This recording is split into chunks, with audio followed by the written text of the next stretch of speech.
From Relay, this is Upgrade episode 597 for January 5th, 2026. Happy New Year from us. This episode is brought to you by Century Fitbod Squarespace. In fact, my name is Mike Hurley. I'm joined by Jason Snell. Happy New Year, Jason. Happy New Year, Mike Hurley. Good to be back on the swing of things. I think everybody, you could justifiably call last week and the week before weird weeks because there were holidays in them, but it's over now. This is just a week. We're back in it. And oh boy, we're back in it today. Today's episode is like, what if we just do all of the stuff that happens? And like, that's where we are. But I have a Snell Talk question for you that comes from Jim, and Jim wants to know, Jason, how do you feel the list of books that you want to read, and how do you decide what you want to read next? Oh, man. That's a good question, listener Jim. So one way we do it, people who listen to The Incomparable know this, we have a book club where we read all of the nominated, like shortlisted books on the Hugo and Nebula Award list. So that's fantasy and science fiction best novels of the year. And so when those come out, that's my reading done for a while. And I read all the shorter fiction too, the novellas and the short stories.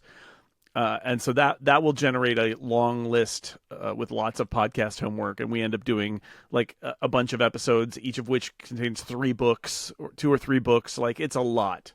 It's the highest homework to podcast ratio of the year too, because you have to read 3 books in order to do one podcast. But that's what we do. I've been doing that for years. It means that I'm very well read in the genre, and I know like all of the ones that people are talking about, and that's great. When that's not happening, I sort of, part of me feels adrift because I don't have somebody a mean person assigning me things. I'm the mean person. And I also, though, have a queue of things that people have recommended or that, things I've heard about.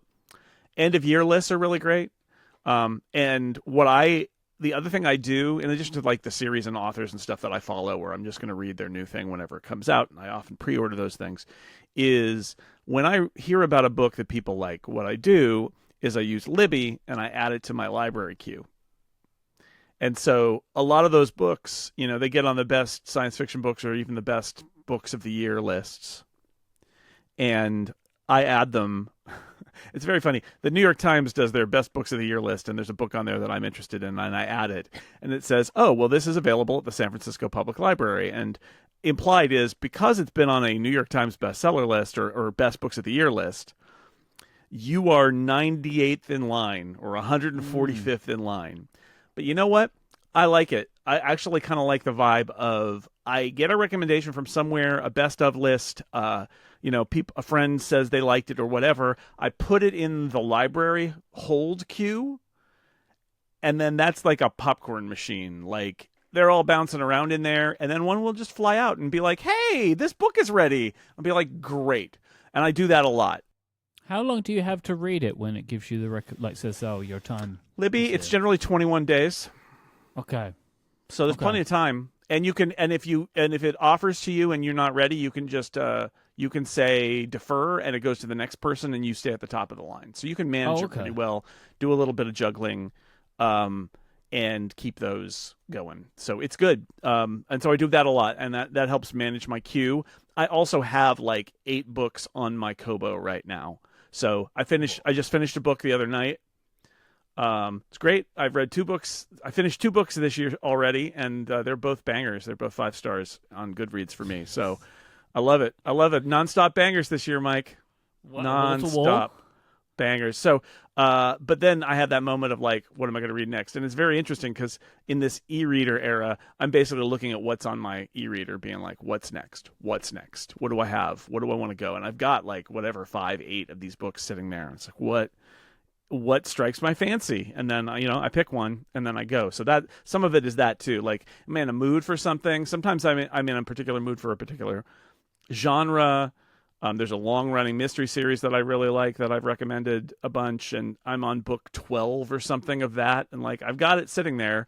I always make sure that the next one is sitting there, and sort of like if I'm in a moment where I'm like, you know what, I think it's time to go back, and I'm not going to try to blast through that series, but I'll be like, oh, I'm in the mood to go back and do that. So it's really kind of like this whole big compilation of them. But you got to do all that because in the end, I read 93 books or whatever last year, so they come from all over. But the library is a help because it creates a little stack that is randomly going to offer me a book. And that leads to very funny experiences where I will say to myself, what book is this and why did I put it in? And sometimes it's like, I don't know. I mean, obviously I put it in there, so there was a reason for it. And that happens and is kind of delightful sometimes too. I put a link in the show notes to your Goodreads list if people want to see what you're reading and what you think is good. Great. If you would like to send in a question to help us open a future episode of Upgrade, please go to upgradefeedback.com and send in your own Snell Talk question. We have some follow-up from the last couple of episodes. The first piece comes from Craig, who says, Mike, in regards to your comments in episode 595 about what the Finder icon represents, I have always understood it to be you smiling at your computer and your computer smiling back at you. The light blue/white face is you smiling at your computer, while the dark blue half face together make the screen of your computer. So, your computer's there as the dark part and you're there as the light part, which is, and your computer is smiling back at you. The Mac is friendly and easy to use, and as a result, you are left with a smile on your face whenever you use it. Simple as that. My response, Craig, is that is ridiculous in the year of 2025. Honestly, I think, what are we doing? This is not like a simple thing. This doesn't make any sense. Computers don't look like that. Nobody looks at their computer from a side angle. It's ridiculous. I don't care, honestly, about the reason. It shouldn't look like that. It should just be a blue folder, and it should just look like the Finder's icon. I stand by. Wow, you've drained all joy out of it. I do actually think it's funny. They so this icon came about in, I want to say, Mac OS 8 or 7 era, where it was, John Syracuse is yelling at me right now as he listens to this. They need to create a logo to represent Mac OS because Mac OS licensing happened and they needed something other than the Macintosh. They needed something to do Mac OS because there were going to be computers that were not from Apple that ran Mac OS. They created and it has remained, like, it got repurposed. It was kind of beloved and recognizable and it's cute. And so it has remained, and it turned into a representation ultimately of the Finder icon, a part of the Macintosh desktop experience, right? I like it from a sentimental point of view, but what I would say is it's kind of a riff on the Happy Mac, the Susan Kare Happy Mac, just as the Face ID icon. And when you do a Face ID unlock, the Face ID animation is a riff on the Susan Kare Happy Mac icon as well. It makes sense to me in the Face ID, by the way, because it's like, you just scanned my face, so show me my face. There are no faces in the Finder. Given the state of the Tahoe icon design, as we went through in our tier list, I'm reluctant to say this, but I will say, I think somebody could probably come up with a representative icon that was whimsical, that could be used and references Apple history and Mac history, that is more than just the files icon. But it doesn't have to be this icon that's been with us since the 90s. I'm not sure it does.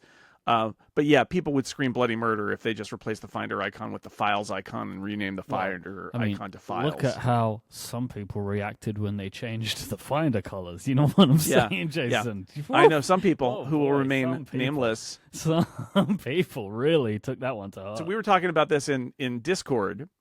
Yeah. And if you're a Relay member, you can be in our Discord.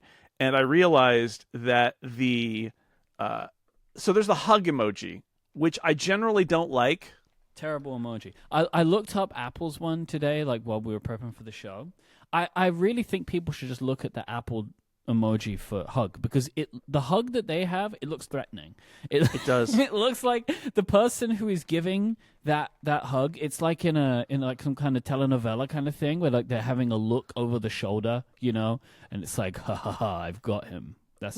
We got to get our friend Jeremy involved, former retired emoji historian. So first off, I hate the hug emoji because it's not like any other emojis in that it's mostly monochrome silhouette of two heads and kind of like a body torso area, and like in the Apple one there's like they're slightly embossed so that you can sort There's of see. There's way too many arms. I know it's the correct amount of arms. I hate it. I want it to be, and I'm sure Emojipedia details why it's this way, but like I hate it. I hate it because emoji it's a cartoon show about a series of emoji people, and these aren't them. This is like this is like the bathroom symbol. This is like if there's a room at the airport where you can get a hug, it's got this symbol on it, right? And it's like, I just, no. I think it's a mistake. I think it should be emoji people giving a hug in a cartoonish way, not whatever this orthopedic hug diagram is trying to get across. It's a disaster. But I mention this because unlike Apple, which created these two embossed figures, and I could tell just from the way they did it that whoever was put in charge of this one is like, whoa, this is a stinker. What am I going to do to make this scan at all? Because it's so bad. Discord did it differently because Discord uses a different emoji set. And the Discord emoji is a darker blue person hugging a lighter blue person. And while it is, again, very hard to scan from a distance, which makes it, I think, a failure, it is better than Apple's icon, which I don't generally say about the Discord emojis, because it is more cartoonish and because there is some contrast between them. However, as I stared at it, because somebody emoji reacted in Discord, the more I realized that with the dark blue person hugging the light blue person, it's literally just the reversed angle of the Finder icon. It's hugger, right? It's like, well, yeah, the Finder icon is just the other side. Like the camera just turns around and these two faces are embracing. So anyway, what I'm saying is the Finder icon doesn't make sense, but it is kind of cute. I'm glad that they didn't just rip all the fun out of the Finder, which is the most fun app on the Mac, by the way. And because who doesn't like clicking on icons and looking in folders? And the Discord and the hug emoji is bad. I'm not a crackpot. Thank you for listening to my. Thank you for your attention. How about that? David wants to know, Jason, where can we get the recipe for your cinnamon rolls? The answer is the show notes of this episode of Upgrade, or you can just search for Alton Brown overnight cinnamon rolls because it is from the TV show Good Eats. Alton Brown still has it on his website. The Food Network still has it on their website. That's the recipe. It's great. It takes a lot of work, but they're really good. And also, you had some follow-up to your e-reader, the XT e-ink. What is it? Gently do not go into the good night. Whatever. The XT ink. So this came up last time that I was disappointed with this e-reader because everybody was like, oh, you should look at it and it's cheap and it doesn't have a backlight, which I don't love, and the software was really bad. And one of the things I actually specifically didn't mention, but then of course everybody asked me about it, is one of the things that I've discovered is that there are what they call community firmware, where basically, so it's like an ESP32. This is a much less sophisticated device with very little capability and very little RAM than even like any Android-based or whatever-based e-reader. It's super light. That's why it's cheap. That's why it's small. So somebody out there built an alternate firmware for it. And I think I didn't mention it because my product review brain says if it ships bad, it's bad. And if it's so bad that the community has to fix it, that open source, randos on GitHub are going to make a better version of the software, that the product's a failure. And here's the thing, and I can't recommend it to people because I don't feel like I can recommend a product where I have to say, well, the product as it ships is terrible, but if you download some hacked together firmware from a GitHub page, it's not as bad. And it also doesn't change the fact that it's got too many buttons and they're very confusing and all that. That all said, Dan Morin sent me a link to this firmware called Crosspoint Reader for this e-reader. It's a GitHub page. The thing, and linked to from the GitHub page, this is the part that blows me away, is you can do serial access from a web browser. So you can literally go to a page and plug your XT Ink reader into your Mac and open the page in like Chrome and click a button and it just installs this firmware, this third-party open source firmware. Up a little thing comes up and says, "Oh, serial port access to this e-reader that's connected to your Mac. Do you want to grant it?" And you go, "Yes." And it goes, "Great." And it updates the firmware and it reboots and that's it. And now it's running firmware that is, I have to admit, much better. Because there are so many buttons on this thing, the interface actually puts like little labels down at the bottom of the screen telling you which button does what, which is really necessary because it's 2 different rocker buttons. So it's really 4 buttons down at the bottom that look like 2 buttons, plus buttons on the side. It's crazy. Anyway, I wanted to mention, if you've got this XT ink reader, or if you are, as Dad pointed out to me, somebody who's just having fun with a gadget, check out the Crosspoint Reader. We'll put a link in the show notes because it's vastly better than whatever garbage the XT ink software is. And it's more readable and more usable. It's still not great. Lots of issues with it, but it's more functional as a gadget. But I like the idea of small e-readers, small cheap e-readers, and I want there to be more of them. And also, it's just a trend, as I mentioned last time, where there are these Chinese manufacturers that are like, we can assemble from parts interesting products like e-readers. Yep. And the challenge is always that they're not very good at software. This happens a lot in like handheld gaming consoles and stuff. Yeah.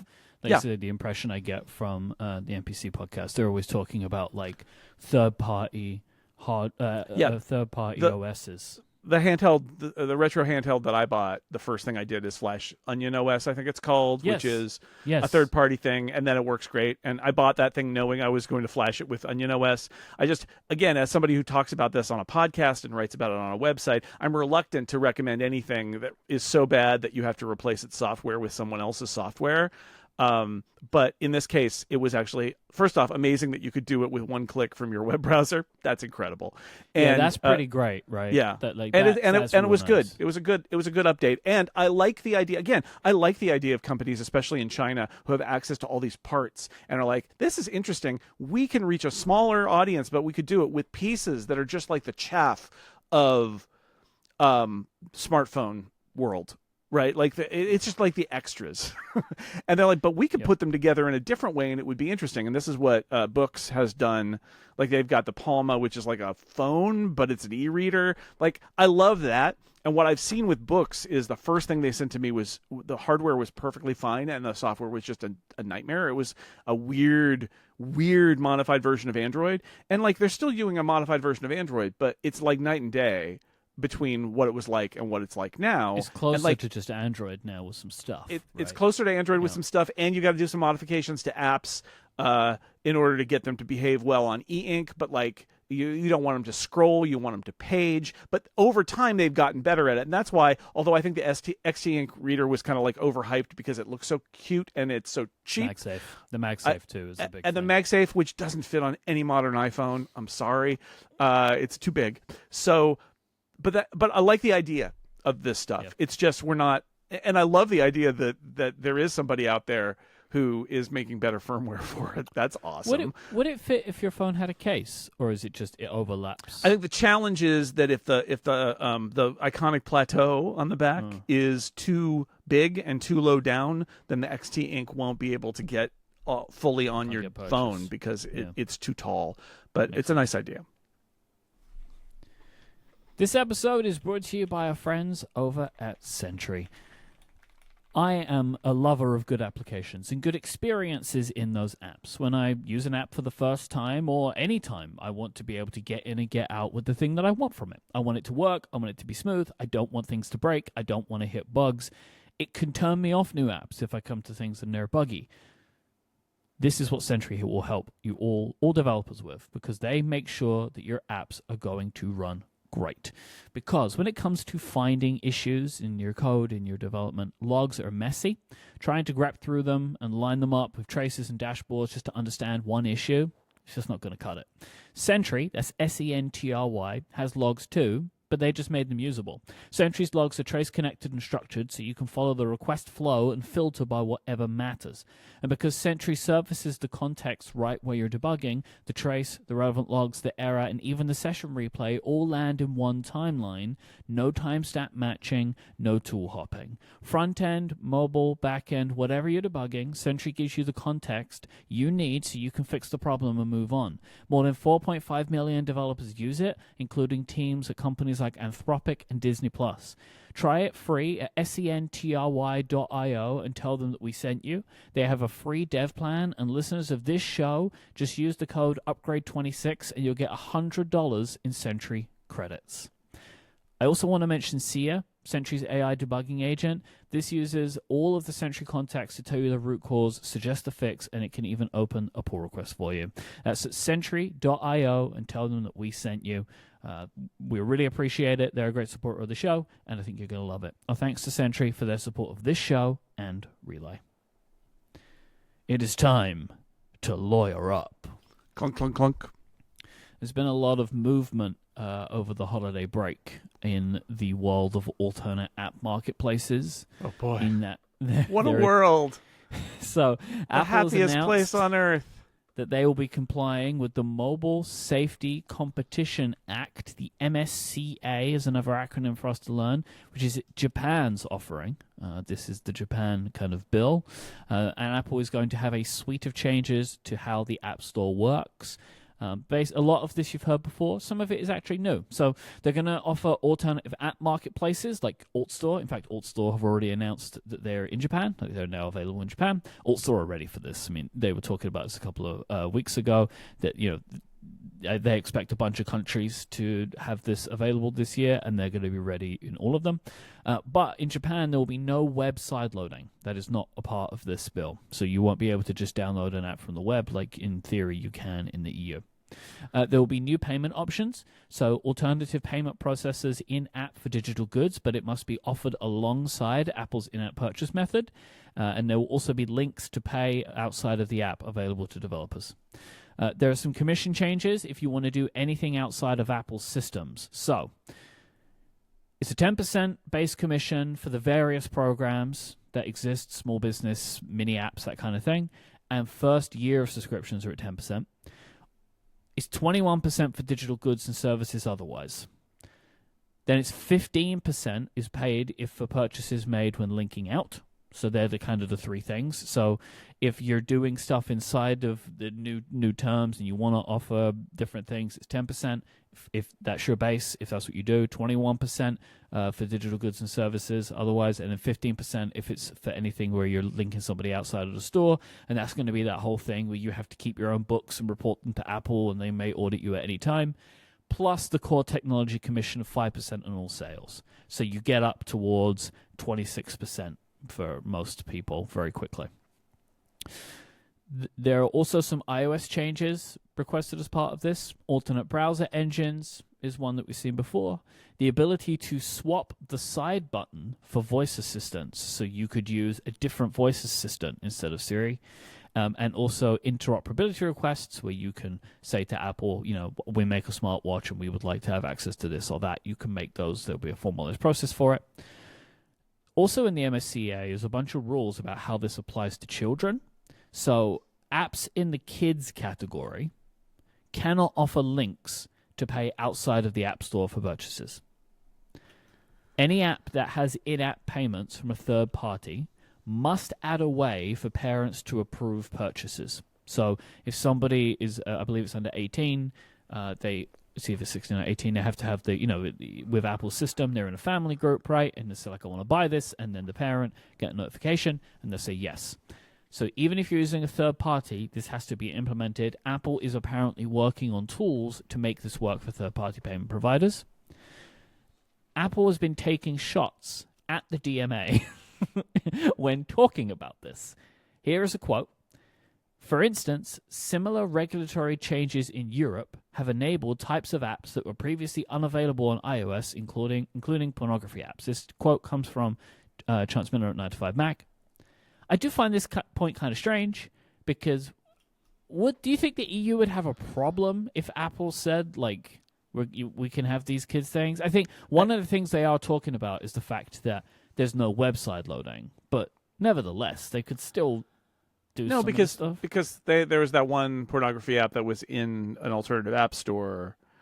I think I think what they're suggesting here is that based on their interpretation of the rules, they can't do this in the EU because this is a control they're not allowed. I'm not sure if that's true, or if somebody at the European Commission might say, well, you could totally do that. Yeah. You just my feeling is assumed we would not let you do that. If you feel like you can only do things via your interpretation of the rules, which I think has absolutely been Apple's modus operandi so far with the DMA, hence why they've had to completely overhaul their offering 2 or 3 times at this point. Mm-hmm. But I just I find it frustrating.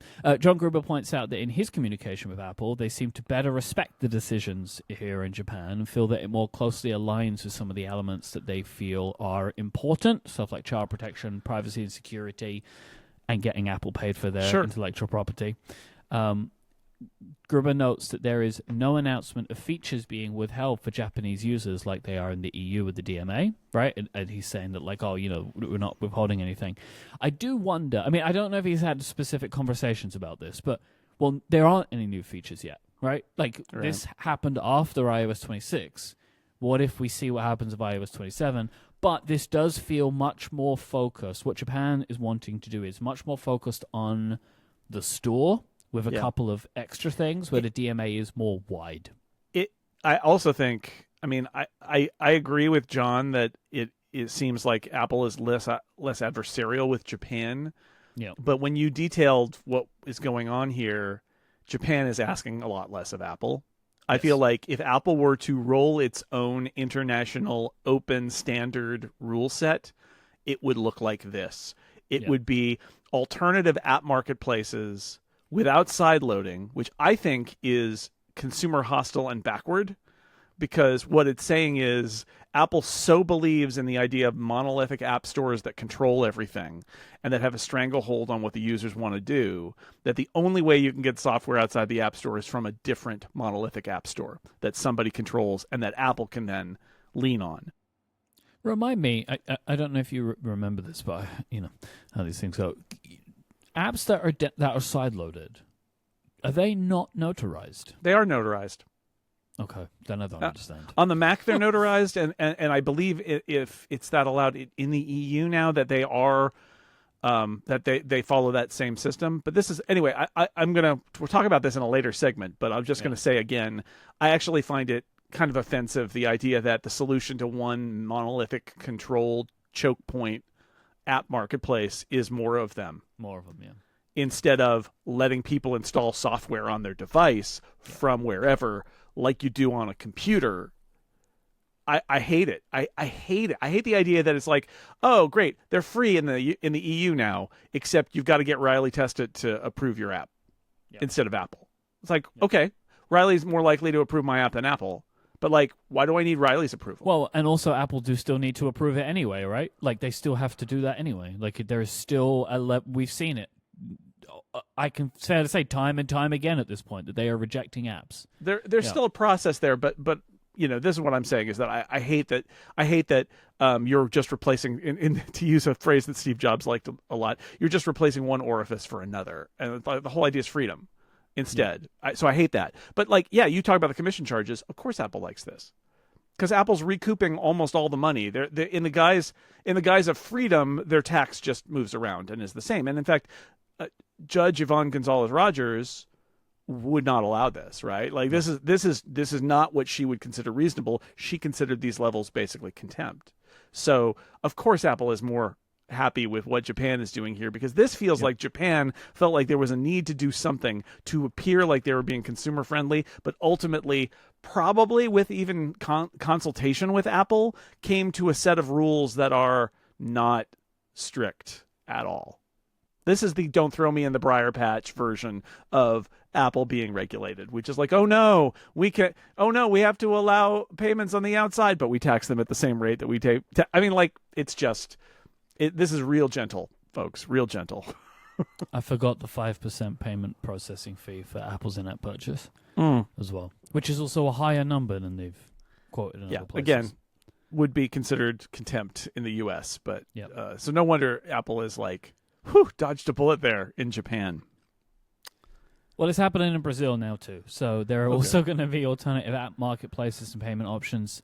In Brazil, the commissions will apparently be 25% for digital goods and services, if not in one of the 10% schemes, then a 5% fee for payments, so getting you back to 30%, or a 15% fee for payments outside of the app, and a 5% core technology commission if you do alternative app marketplace stuff. So basically, these numbers are what Apple wanted with the DMA, right? Like these were the ideal numbers, got you all the way back up to 30, and similar what they wanted with the Epic stuff. I don't know, man. It's great. Things are happening in Brazil. I'll just say that there's a great movie that is I think it's basically a documentary about the App Store process. It's called Brazil by Terry Gilliam. So just check that out. It'll tell you all about the very normal way that apps are approved and rejected by Apple. That's a joke, but you can go watch it. It's a good movie.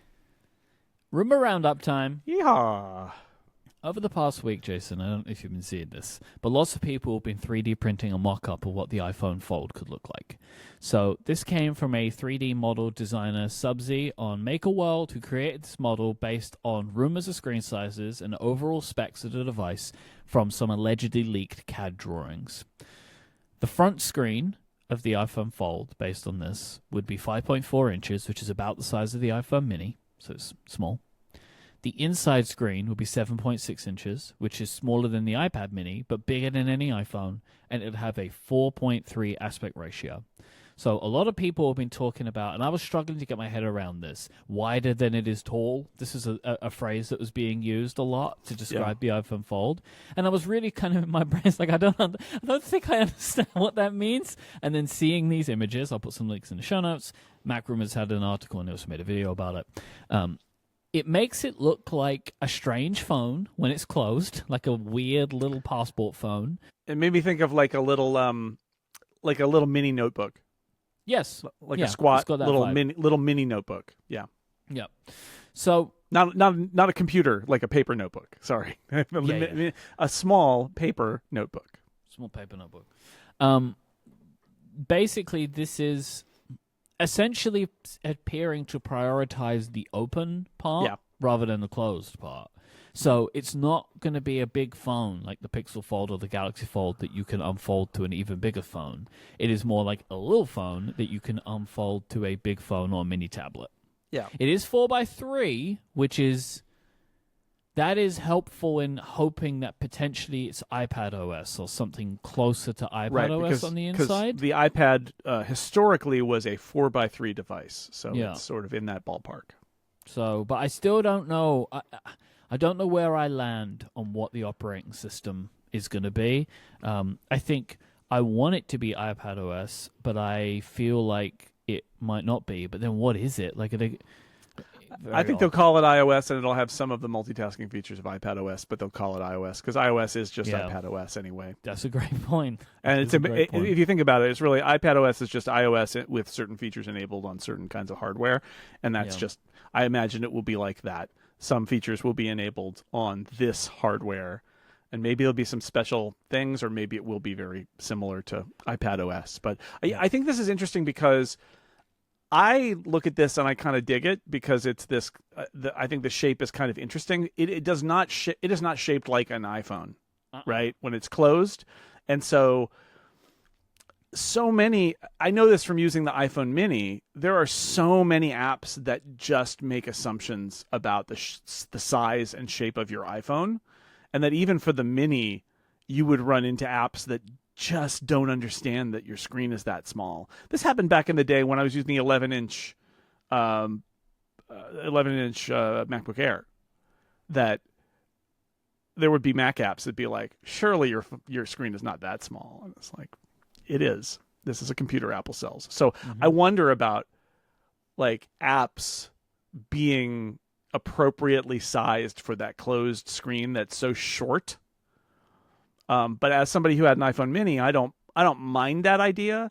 I also this demo makes me a little more skeptical about how successful this product will be. Yeah, it's going to look weird, isn't it? Yeah, I mean, it's going to look different, but I think I get the idea here, which is Apple saying, if this is all true, Apple is saying, well, the reason you buy this phone is because you can open it up and it's an iPad. And therefore, what's important, and again, intellectually I can see this, what's important is not what it is when it's closed. Because if you just want to worry about it closed and prioritize that, buy a different iPhone. What's important about this is that it's usable when it's closed, and when it's open, it's got a huge screen. Yeah. That's like an iPad. I do wonder, though, given the track record of phone sales, which always is favoring, these bigger, taller phones, if people are just not going to be interested in something this squat, even if it opens up into a big iPad mini kind of shape. Yes. I mean, I find it... I'm intrigued by it, but I'm a little more nervous about it in that regard of like, is this going to end up being what people want? And like, are we going to end up with an iPhone Air again? Right? Where it's like, this is so impressive, but nobody's buying it. Maybe. I don't know. I mean, it's going to be, regardless of how good or bad it is, it's going to be, because it's going to be expensive and it's going to be weird. Yep. People are going to, yep. It will, like I've said this before, it will simultaneously be the best-selling folding phone ever and will be like the least selling iPhone, because iPhone, right? And maybe it picks up speed over time, but the more weird it is, I don't know, maybe it doesn't matter. Maybe, I'm sure Apple will have an interesting story to tell. And like I said, I can see from an argument standpoint the idea that having it be a really great device when it's unfolded is the most important thing. Otherwise, why would you buy a folding phone at all? But I do wonder if people will be turned off by the fact that when it's closed, it doesn't seem right in terms of how we've sort of defined what a smartphone looks like. Yep. Samsung, there are reports that Samsung will be looking to release a, quote, wide fold of their own in September of this year with the same screen sizes. Yeah, Samsung's making the screens, so this wouldn't surprise me. Samsung's making the screen. So they're like, and it kind of is like, well, this is their prerogative for doing the work. It's like, all right, well, we'll do one then. Yeah. So there you go. And Ming Chi Kuo is reporting that the iPhone Fold could initially be limited due to challenges in production. Development is a little behind where they would want it to be, so it may be into 2027 before it's easy to buy.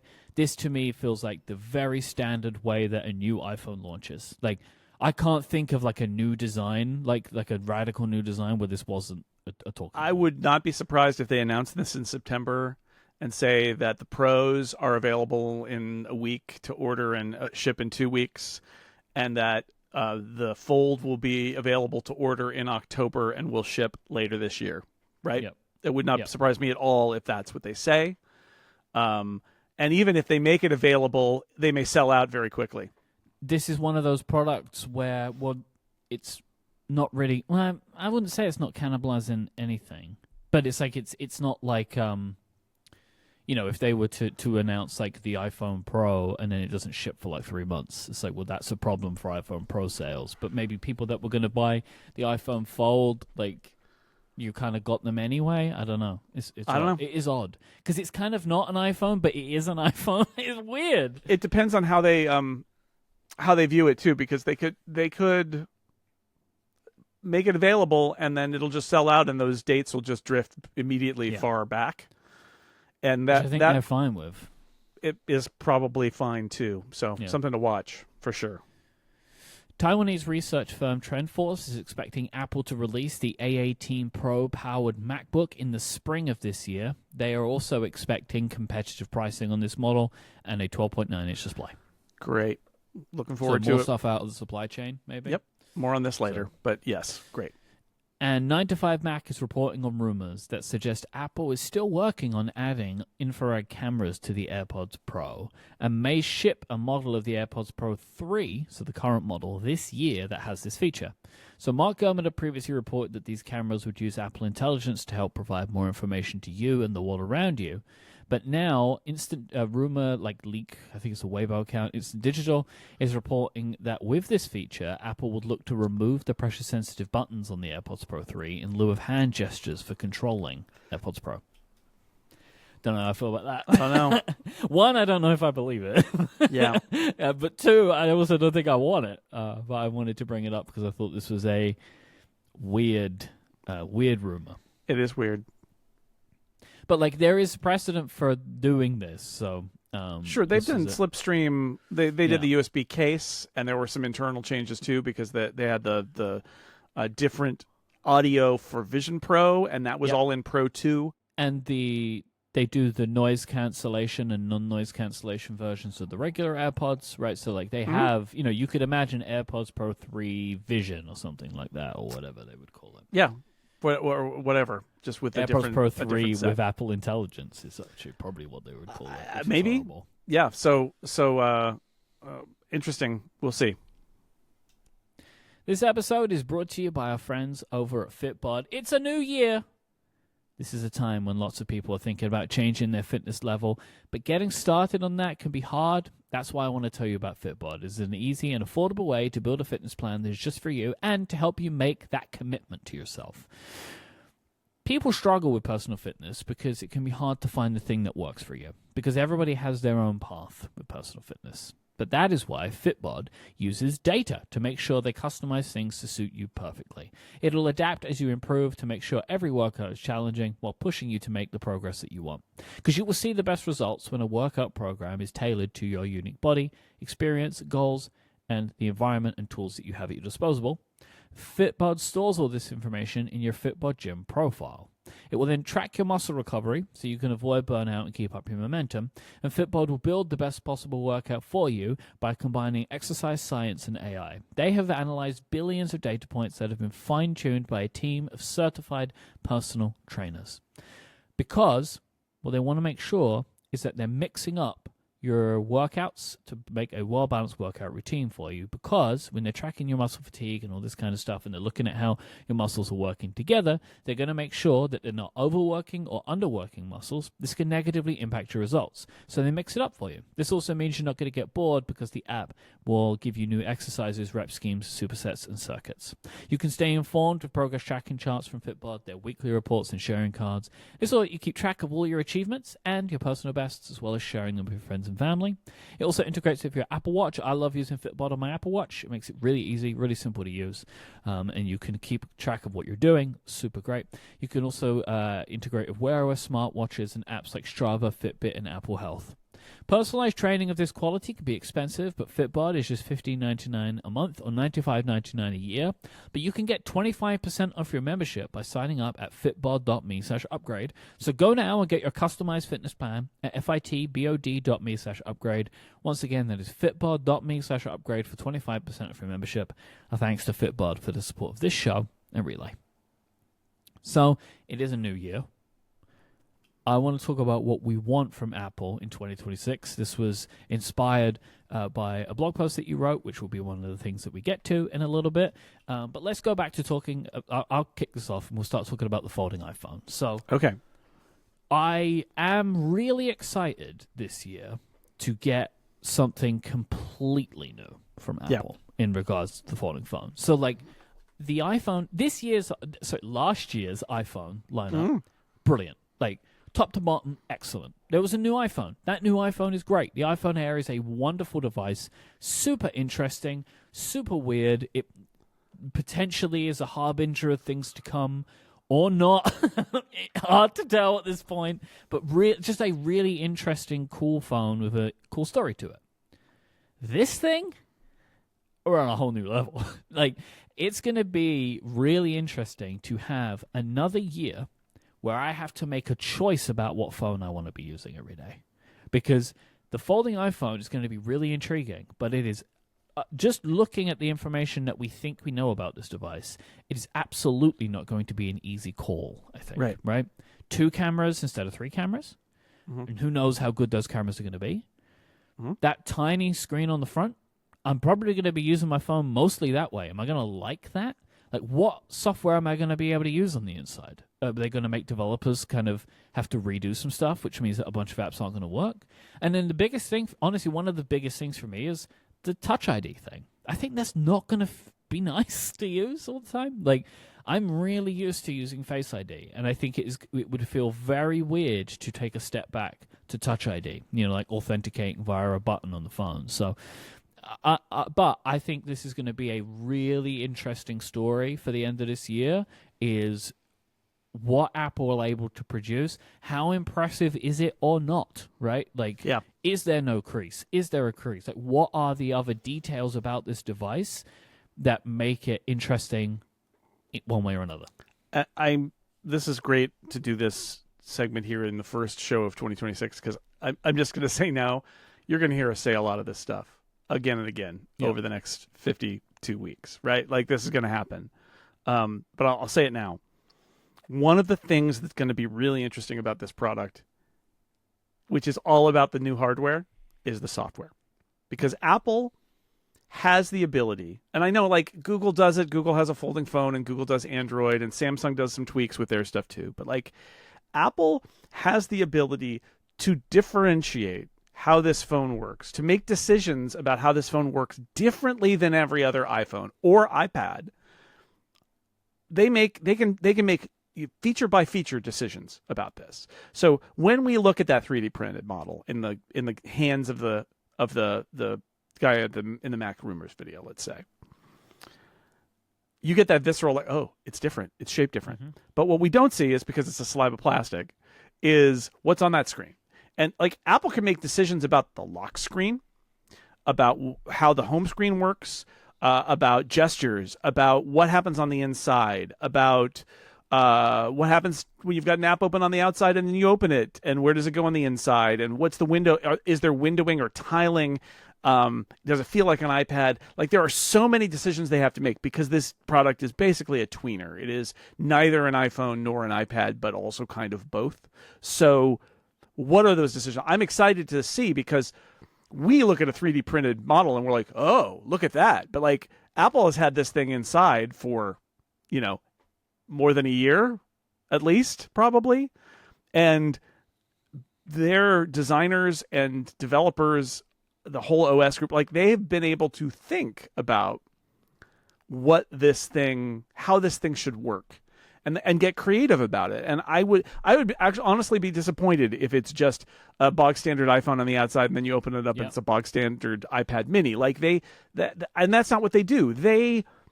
They try to integrate the software experience and the hardware experience at what makes Apple what it is. So that's what I really want to look at here, is not just, how is this invisible, perfect hinge, whatever, that they apparently say that they have cracked and all of that, and how do they make those claims. But also, like, this is a unique time for them to define how iOS and iPadOS features behave on a device class like this, and that's going to be really interesting.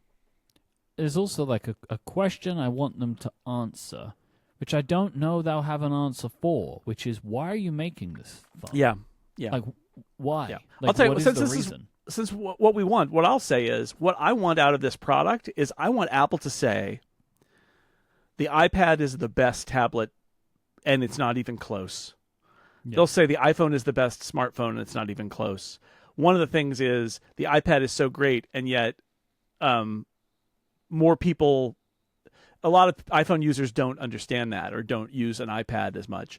Some version of, basically, we think this is amazing because it's an iPhone that turns into an iPad when you want, and that the world opens up, essentially. Just like, so much opportunity opens up when you open up this device and have the bigger screen. And I believe that, because I'm an iPad user. I love my iPad, and I look at this device and I think, could this become my primary device? Because I use the iPad more than my phone, but the phone is obligatory.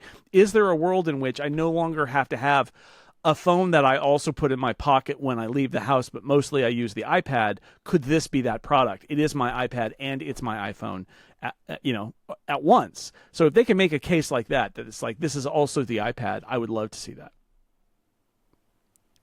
What's first up for you? And this is not a draft, we should say. We collaborated on this beforehand. We're round robin in. We collaborated beforehand on what these are.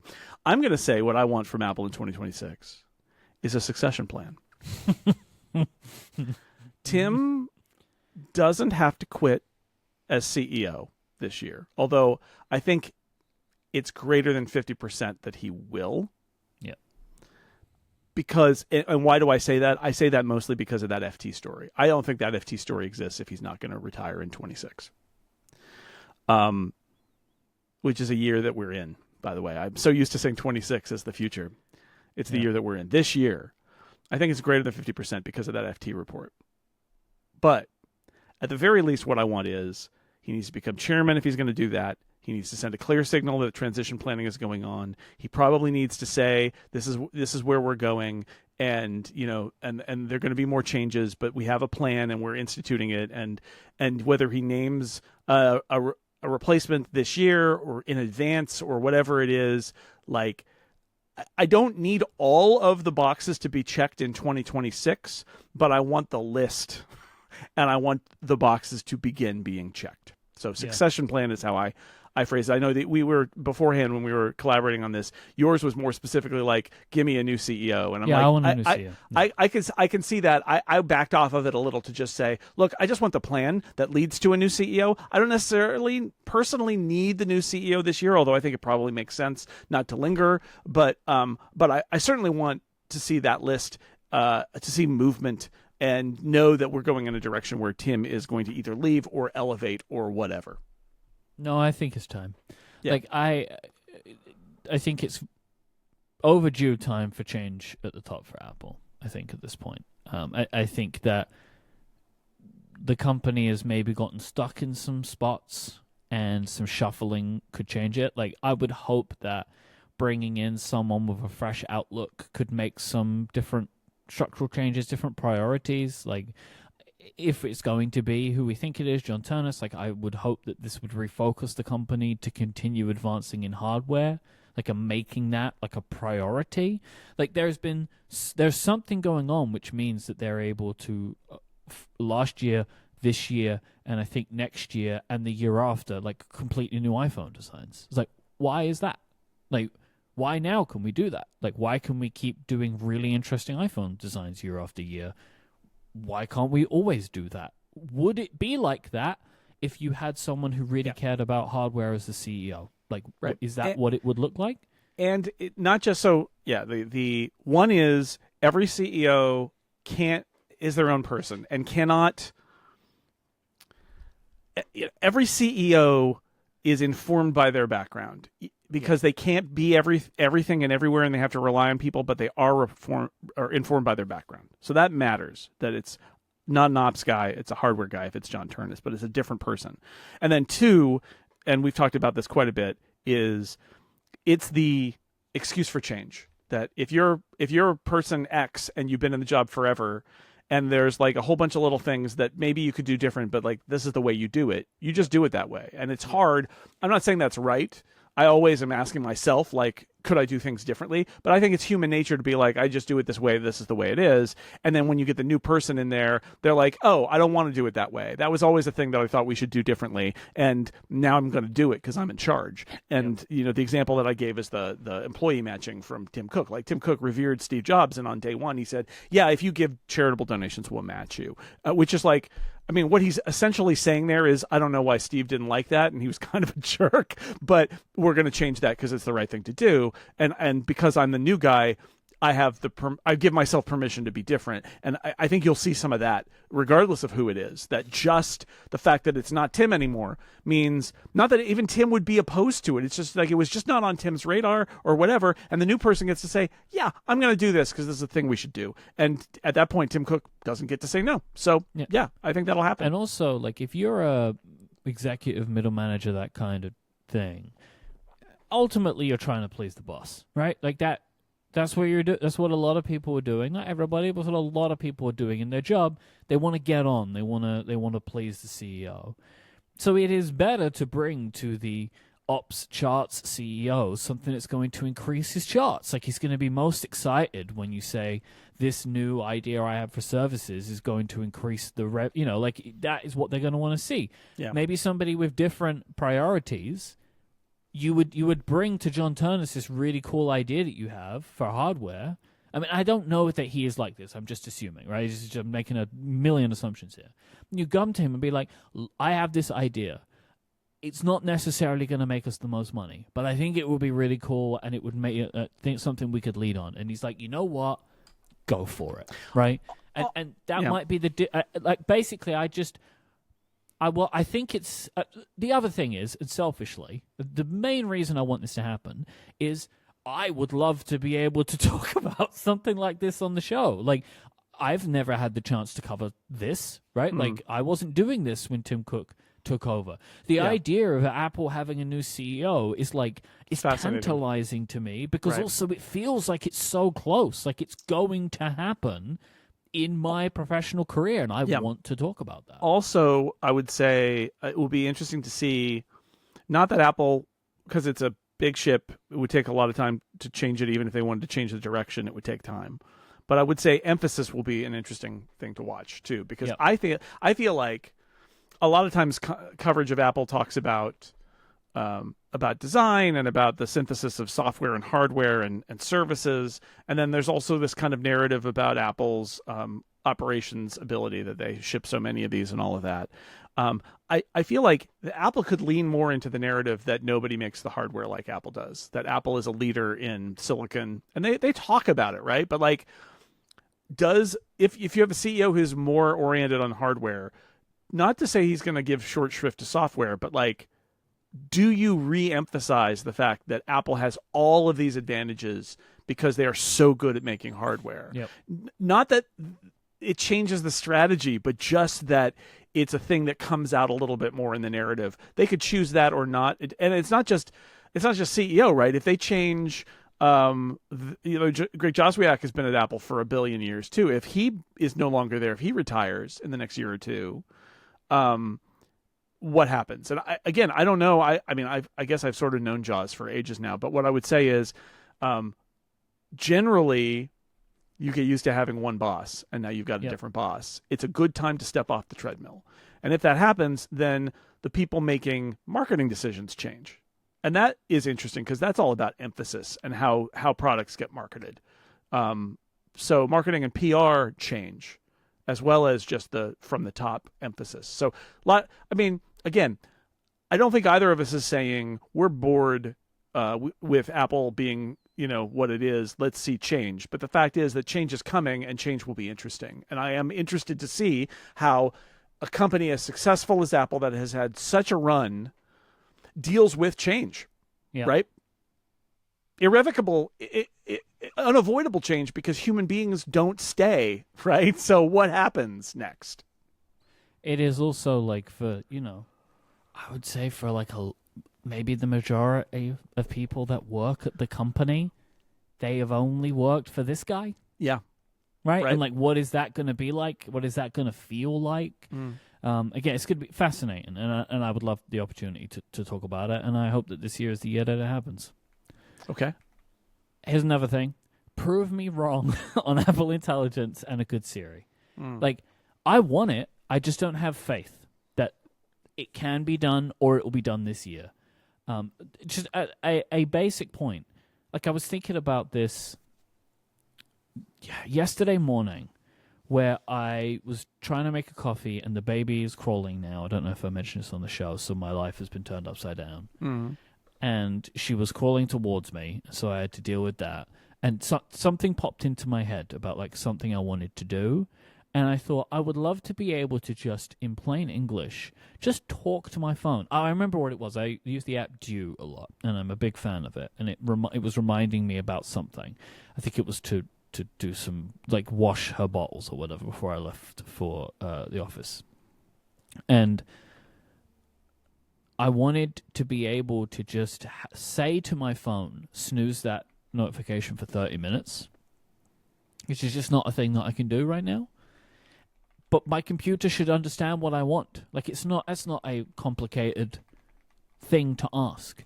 And I feel like I was thinking about it. Like, I feel like if I asked ChatGPT that, it would understand it and would do it, right? Like, if I had some kind of task or reminder in ChatGPT and I was like, tell me about this in 30 minutes, I feel like it would understand it well enough to be able to execute on that command. Yeah. Right? My iPhone can't do that. Can I give you to. I want to give you, and I don't know if Apple Watch is where this is going to happen, but for a while. But I'm gonna give you an example that I think talks about the expectation regular people have about this stuff and why we just want it to be good or at least better. My prediction that I made on a podcast recently was I think by the end of this year, Siri will be better, but we will still be dissatisfied with it. Right. Yep. I'm a very typical Jason kind of prediction, which is like, it will be better and you'll still be unsatisfied, which I think is probably the most likely scenario, right? They will not try to make it better, but they will also probably not totally succeed where everybody's like, yay, Siri's the best now. Like that seems very unlikely just because of human beings, not just because of Apple. Anyway, my example is we have had loads of rain here, and it's also astronomically the king tides, the highest tides. And what happens is the water flows down from where the rain has been coming out of the mountains, and it pours into creeks and drainage areas and all of that. And meanwhile, the tide gets really high and is pushing the other way. And what happens? There's flooding. We get a lot of flooding here. Mostly it's in places where floods happen. Like we know where the flooded areas are. There's an underpass near my house where there's a parking lot and a bus stop down there. And like everybody knows you don't park there if it's going to rain because it's going to flood. Like, you don't park there.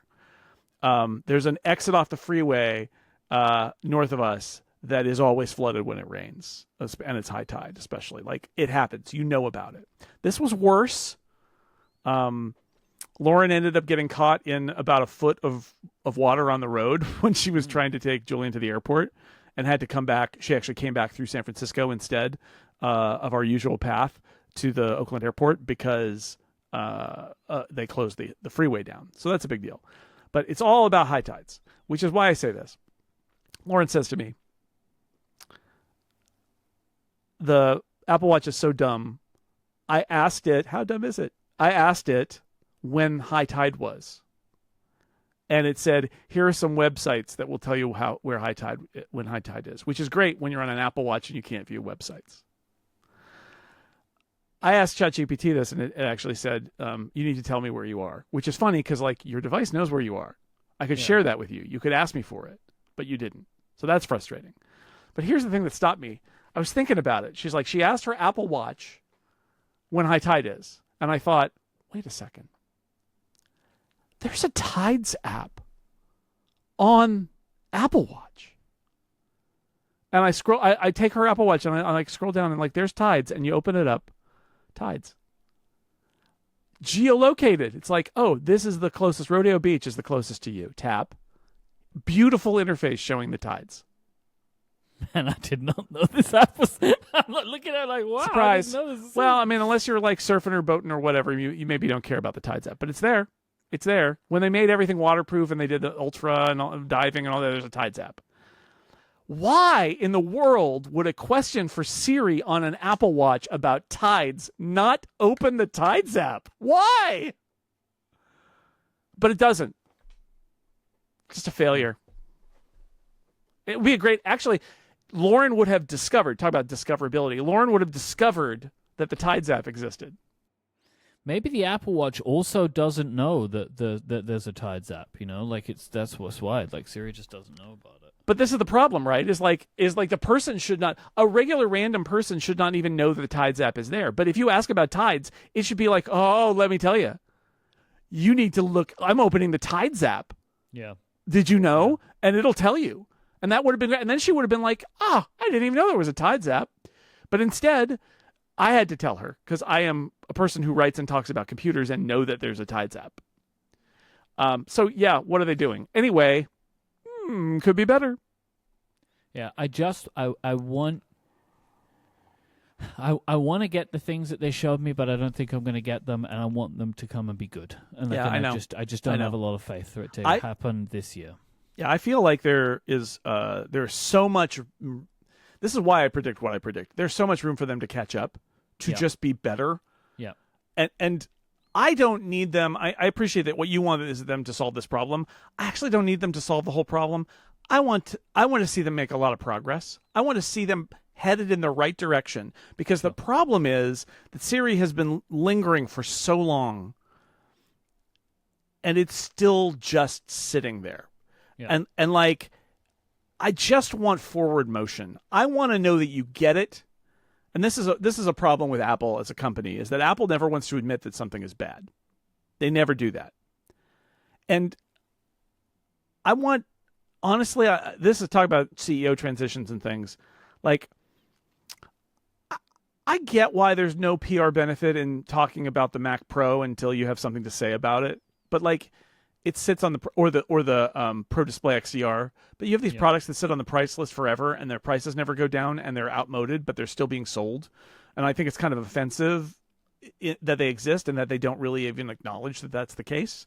But this is a great example where, like, a little humility, maybe. Like, the only humility they've shown here is that they made a promise they couldn't keep. But like, that's not a little humility about how Siri isn't good. And like, I would like some of that. Of like, we have made it better. We know it needs to be even better. But at the very least, throw me a bone here.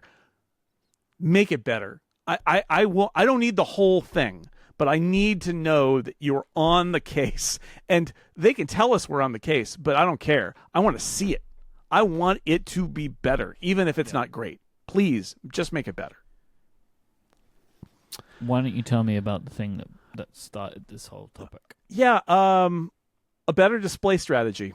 I want in 2026 to see Apple, to understand Apple's display strategy a little bit better. So I mentioned the Pro Display XDR. It's been years. That product should not be for sale anymore. Yep. The Studio Display should probably not be for sale anymore.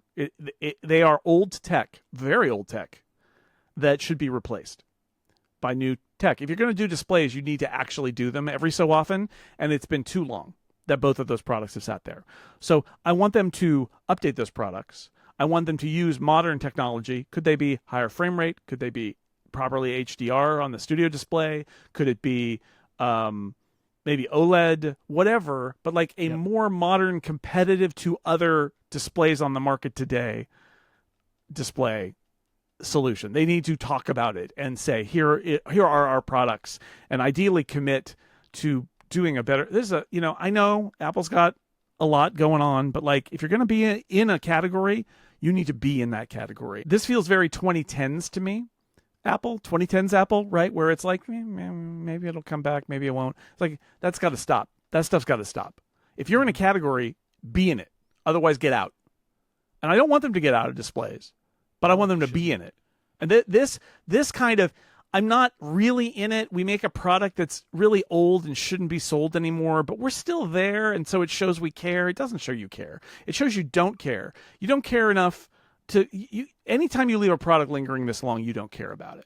So I want them to care, and I want them to be responsible as a company that participates in the display ecosystem to ship displays. And if they can't, quite frankly, I remember how bad it is when there isn't an Apple display out there for people to buy. But quite frankly, if they can't do that, they should get the hell out of this business, because what are they doing? Why are they in this? Why are they making displays and then just letting them sit there for years? It's stupid.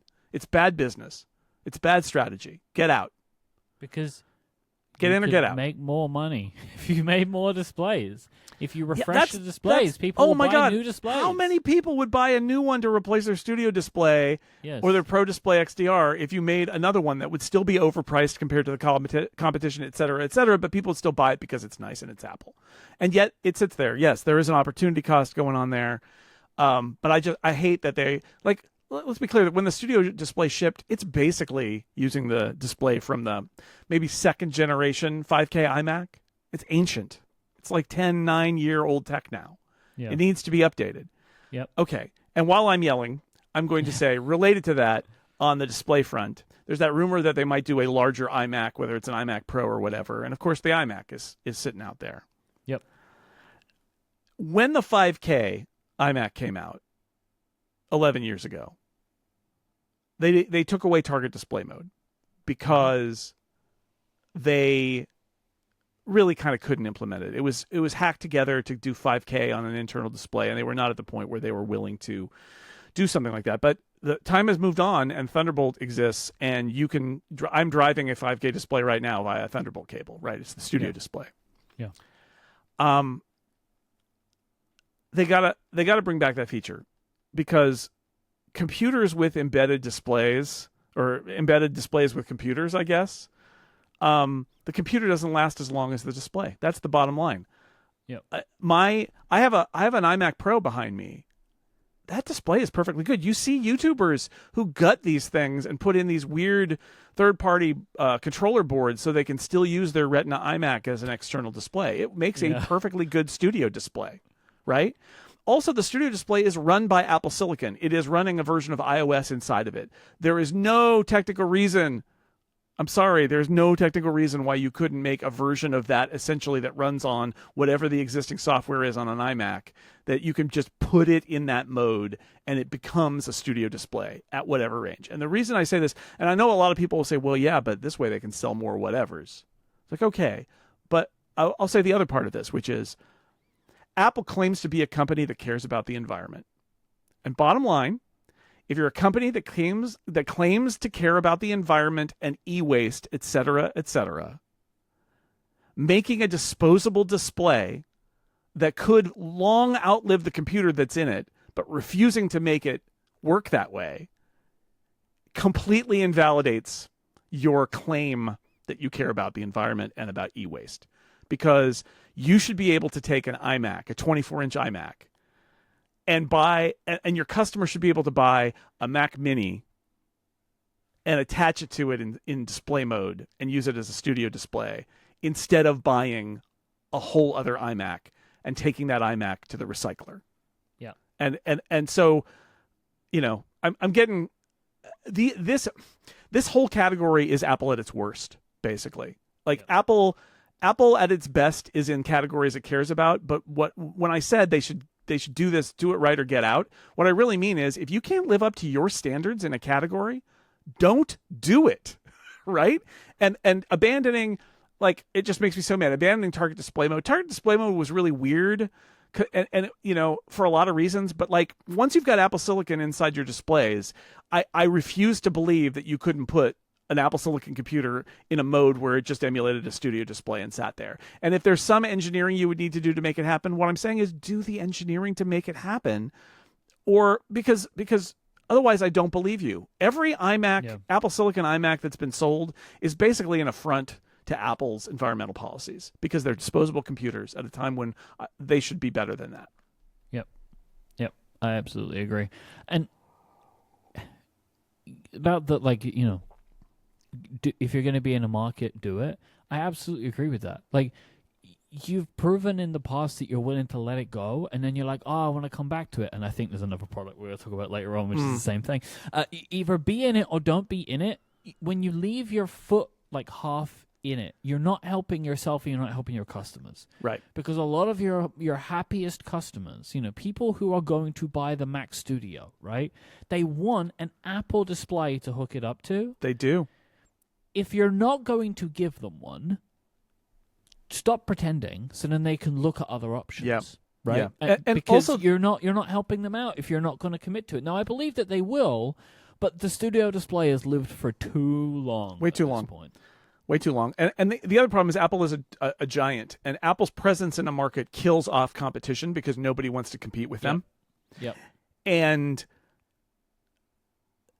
being half in and half out means that if you're a consumer who cares about that category, you're kind of wrecked. You're in trouble, because Apple's thing is half baked, and other companies are like, we can't even compete with Apple, so we're not going to make a product in that category. And this goes for software and it goes for hardware. Like, get in or get out. But if you're in, you have a responsibility to actually be in, especially if you're a company as giant as Apple. So I hope that on some of these fronts in 2026, Apple shows that it is going to embrace displays. But when I say I want a better display strategy, admitting that you aren't going to do it and getting out would still be a better display strategy than what the current strategy is.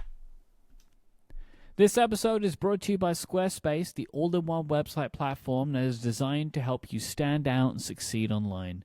Whether you're just getting started or scaling a business, Squarespace will give you everything that you need to claim your domain, to showcase your offerings for a professional website, to grow your brand and get paid all in one place. From consultations to events and experiences, you can showcase your offerings with a beautiful, customizable website from Squarespace that is designed to attract clients and grow your business. They have tools like built-in appointment scheduling, email marketing tools, and so much more.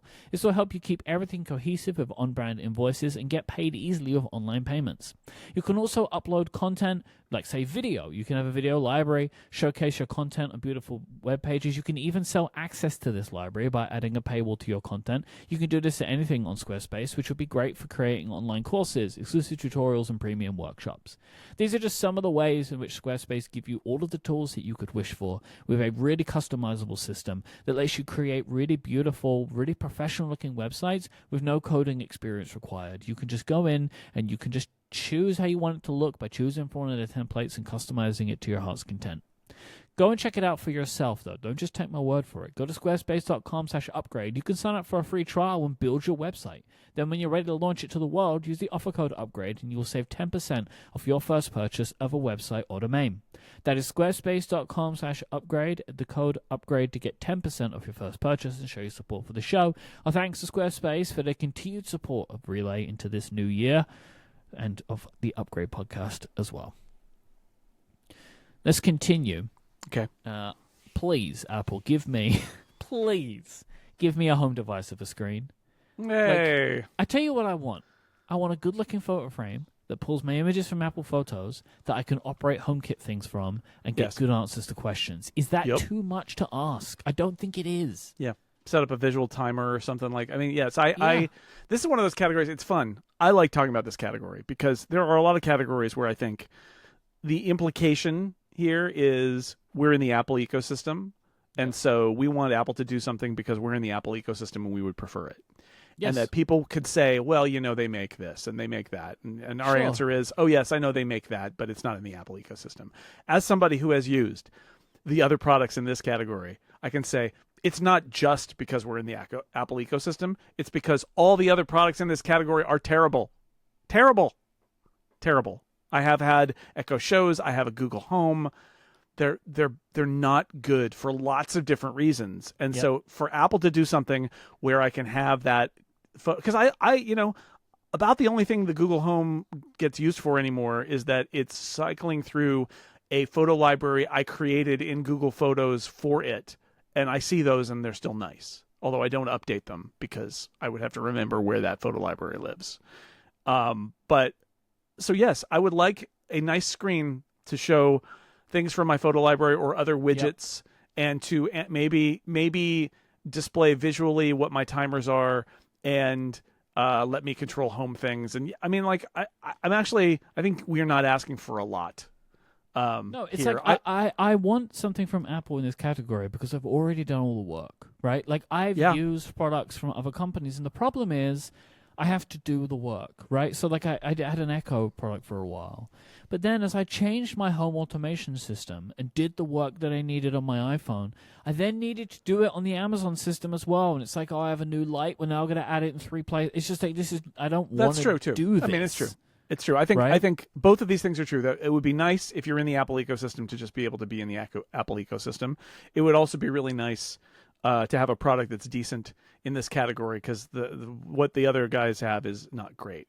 Full of ads. Like Amazon's full of ads. Terrible. It's so bad. So I will make a corollary to this, which is I would like a visible home strategy with real products. So this is one of them.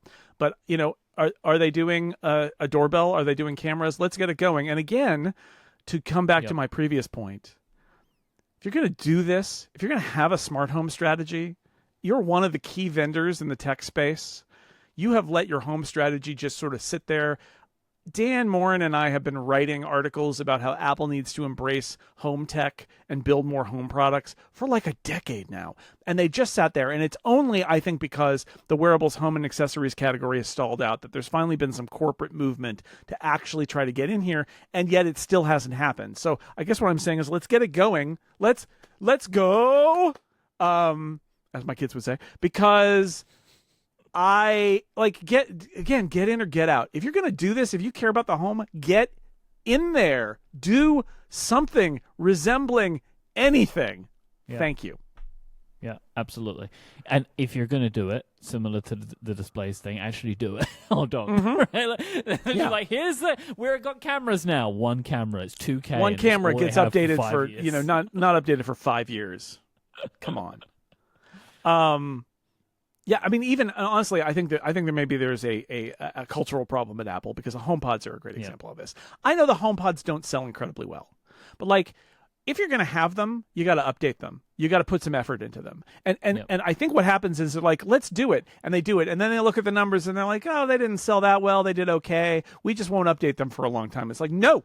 You're in it. You update them. You maybe don't update them every year, but you gotta update them. The Apple TV is the same way. Like, if you're gonna make this product and you're gonna commit to making it, you have to be a responsible company and update that product. Like, I hope there's nobody at Apple who looks at the pace of HomePod development and says it's fine. HomePods are fine. They're doing fine. They're not doing fine. And if they don't sell up to your standards, fix the product and keep shipping it and show your commitment to the category, because you showing your commitment can help that category grow for you. But if they're kind of, they ship them and then forget them for years, this is a problem out a lot of products that are outside the focus, the spotlight of Apple. They're in this weird place where like how Final Cut on the iPad doesn't support the background API, or the the iWork icons. iWork hasn't been updated, I think, for 26. Doesn't have the dark icons and stuff. Like, again, they're just a little outside, and they just kind of like hang there. And like, if you're going to do them. And home is a great example of that. If you're going to embrace this category, put people in charge of it and embrace it, and have them care about the category, because I know Apple is all about like, oh, well, we don't have a home division and all that. But it's like, this is the downside of that kind of corporate structure, is there doesn't seem to be a corporate will to be good at this category, just to be present in it. And that's, I would argue, contrary to Apple's corporate ethos. If you're going to be in it, try to be the best and try to win it. And I don't see that. So I hope they will get there. I feel like this is a very Lucy pulling the football away from Charlie Brown thing. It was like, this year for the home strategy, but this is a wish list, not a predictions list. No. I don't want to predict it, but I'm going to wish it. Hey Jason, speaking about being in categories. Yeah, I mean, I didn't realize this was the theme of this, but it really is. So my next wish list item is, I would like a resolution of the Apple Silicon Mac Pro saga.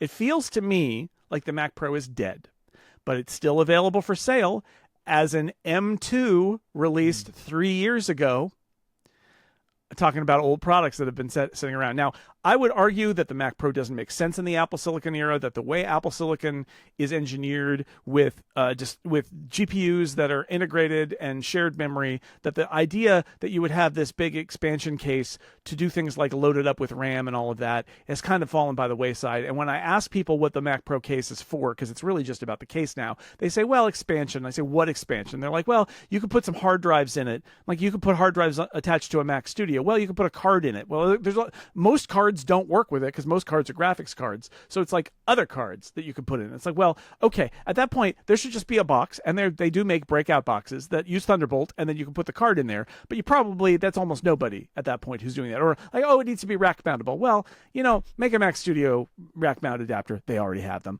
I just don't see why this product makes sense. The Mac Studio does everything people need. The speedy Thunderbolt connectivity on it is enough. Releasing a whole Mac product and keeping it up to date, which they aren't doing, just because some people want their hard drives on the inside instead of the outside, is ridiculous and should not happen anymore. But that all said, Mike, if Apple is going to keep doing the Mac Pro, do it. Yeah. Don't just let it sit there for 3 years, being at least one Ultra generation back. Yep. Kill it or fix it.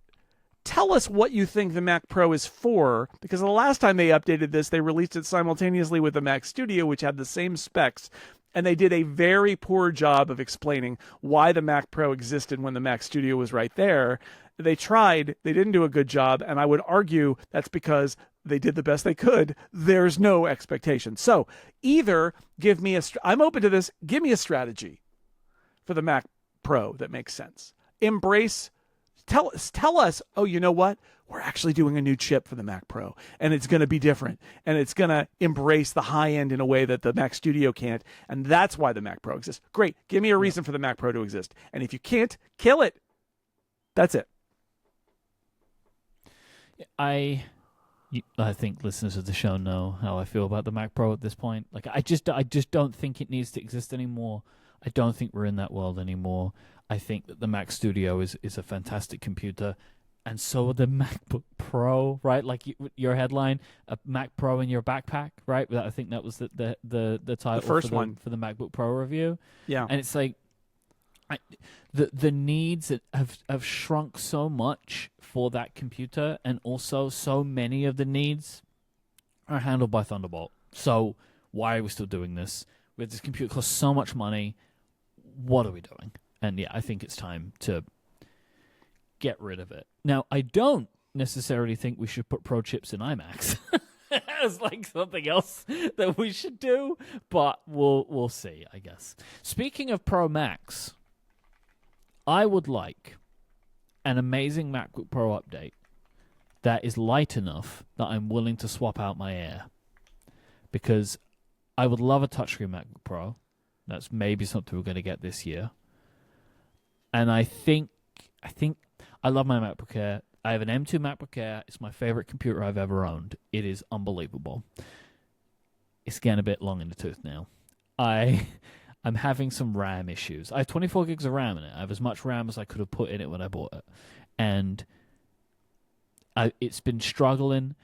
One of the apps, I think hilariously, one of the apps that is a problem for me is Safari. Safari is using too much RAM, which I don't think it's supposed to do. And everybody says Chrome is the problem, but Safari is a problem for me.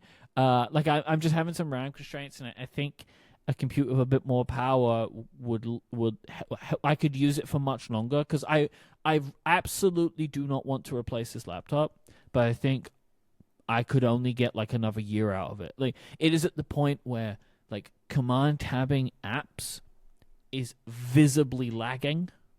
Like I'm watching the apps kind of like judder in, and like I'm using iStep menus to try and work out what's going on. So I found out Safari was a RAM problem. So I can now only have one Safari window open if I want my Mac to work well. Because I'd have like multiple Safari windows open. I'm a Safari profiles user. I liked having one window of each of my 3 profiles, so I could just tab between them. But now I can't do that anymore because my Mac gets too slow.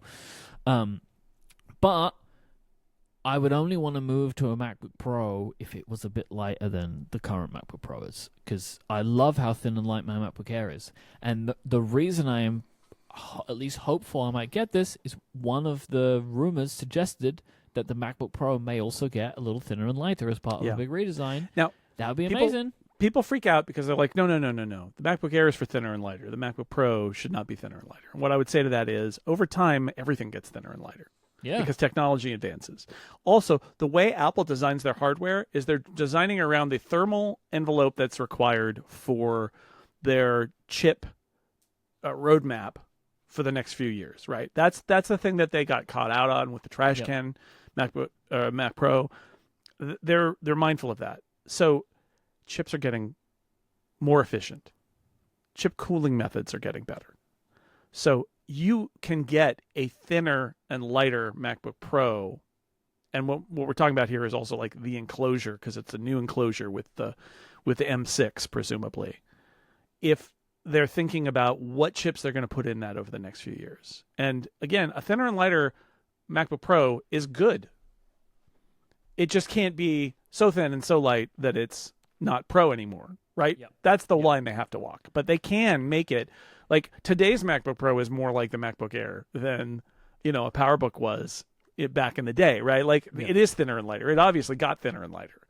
And so that's what they got to walk the line there, and they don't want to mess it up. But I think I have faith in them now that they know, because they've made the right decisions with the laptops. I feel like, especially, I think they know. I think they know that, like, if you want this new MacBook Pro to be like the start of the next edition of the MacBook Pro, you can't screw that kind of thing up, because this is supposed to be what you put all your R&D budget in, and then make it back over the next 10 years or whatever, right? Like, or 5-10 years or whatever it will be. Like, don't take all the ports away. But, like, they're saying that an OLED you may be able to get away with a smaller battery, and like, there's some. It'd be interesting to see what they do there. But I'm intrigued about this computer, because it might be able to get me even more of what I want in an interesting form factor, interesting package. So we'll see.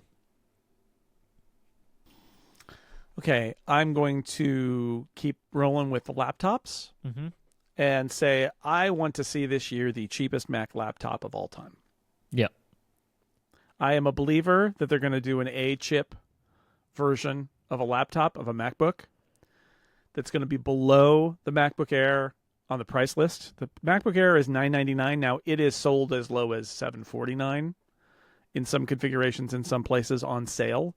Mm-hmm. And as a result, what I'm talking about, the cheapest Mac laptop of all time, is, one, the list price will be lower than any Mac standard retail list price, right? Which is not the price that you see on a sale. It's the standard price. So currently $999.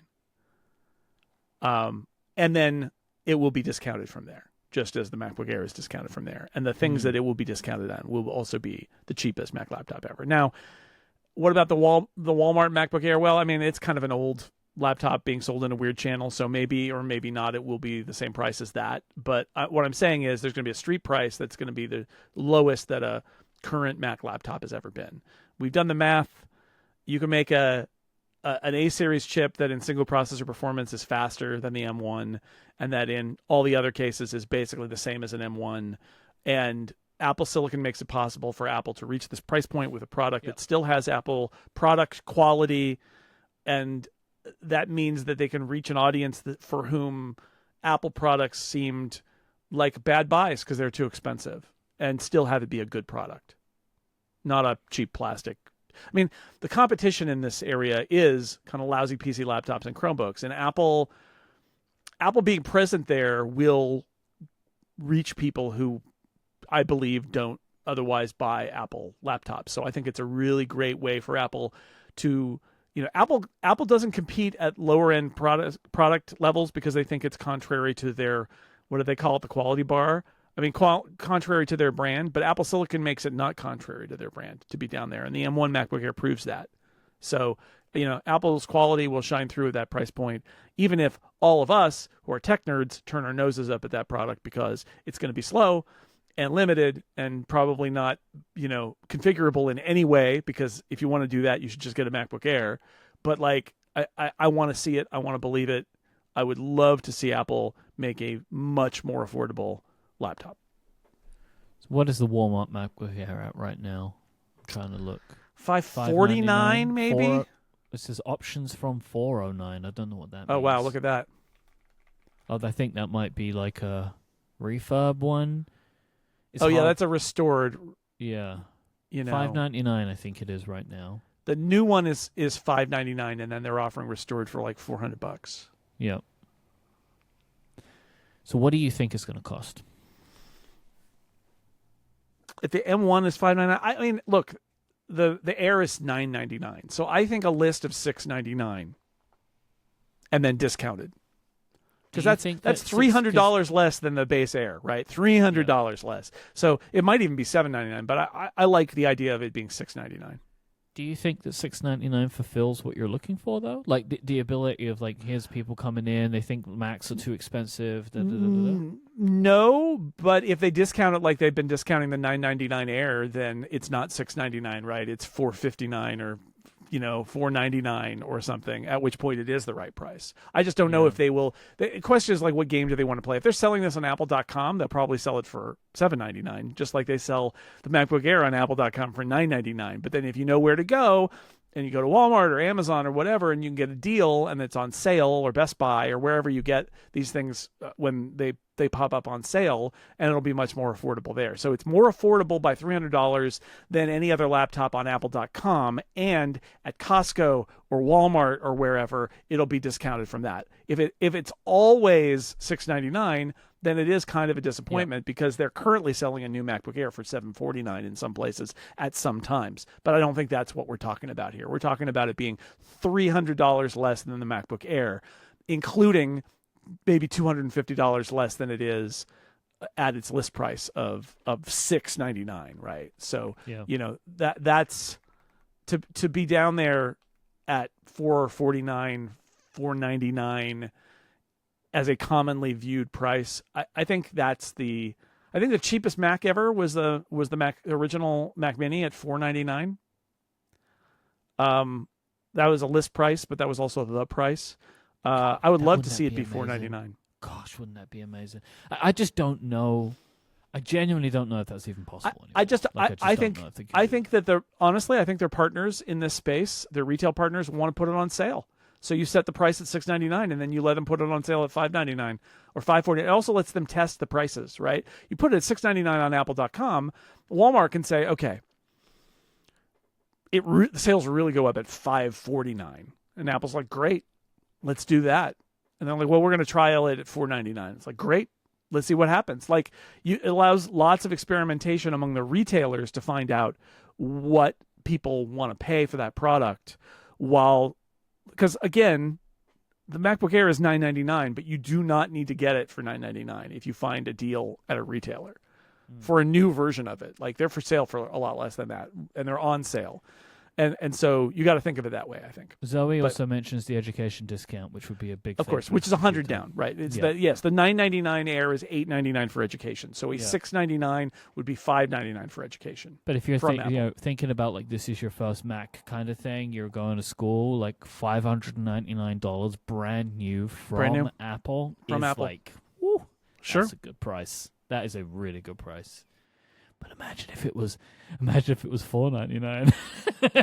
Yeah, imagine. Well, I think we could run away with this, and the rule of Apple pricing applies, which is it's always a higher price than you want it to be, but then there are discounts. So I think it'll be seen.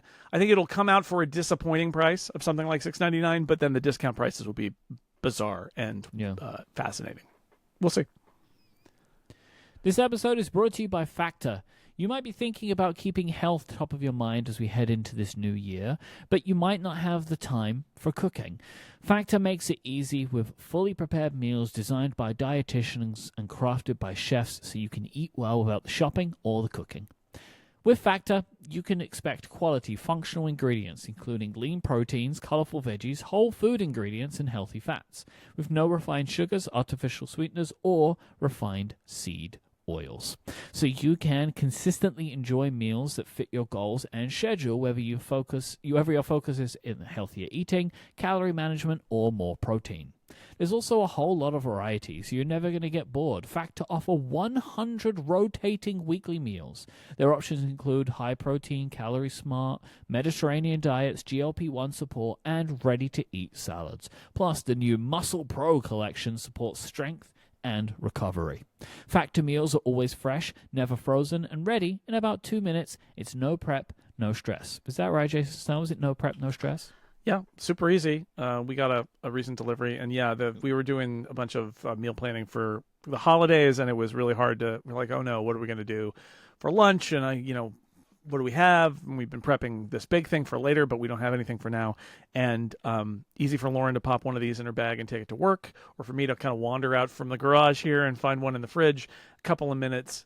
And they've got detailed instructions. I don't know how they do it. They've got some very clever things that they plotted out. These are fresh ingredients, and then you may have to, like, peel the cover off or don't, or poke it with the fork, and then you microwave it for a period of time, and then maybe a different period of time. And in the end, you just kind of take it all off and put it on a plate, and it's really good, and it doesn't have the weird like microwavy taste to it. So it's very easy and fast. And if you're hungry, you can get to your lunch or dinner in no time.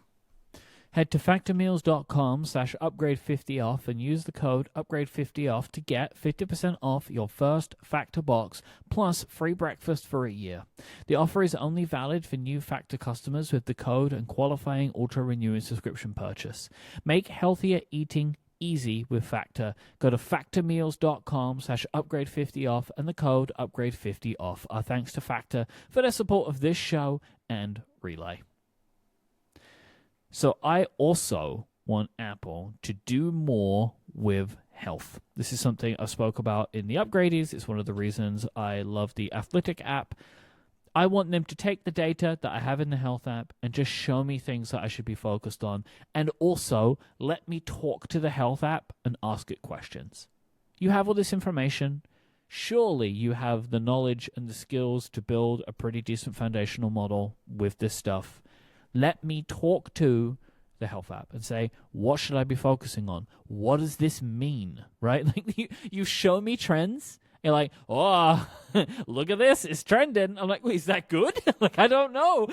I don't know what it means. Like, I just want to be able to ask basic questions of the app, which isn't currently giving me that information. So, like, say, like, okay, great. I'm not doing good right now. How was I doing 3 years ago? Like, is it better? Like, what do you think about this? I would like to be able to have a dialogue with my computer. I will say one of the things that large language models have taught me is the pleasure in being able to have a dialogue with the computer, to ask the computer questions. This works for me as a person, to be like, no, but what about this? Yeah, okay, but what about that? Like, to have this kind of natural conversation with the computer is something I enjoy, and it helps me get things done. It helps me understand things in a way that I find to be more understandable. Like it helps me be able to get to what I want. I would like to have this kind of dialogue with the health app. I can't disagree. Yep. Yeah. What else have you got? Make some worldwide policy changes that ease the tension, right? Like, can we lower, if you're Apple, can you lower the temperature?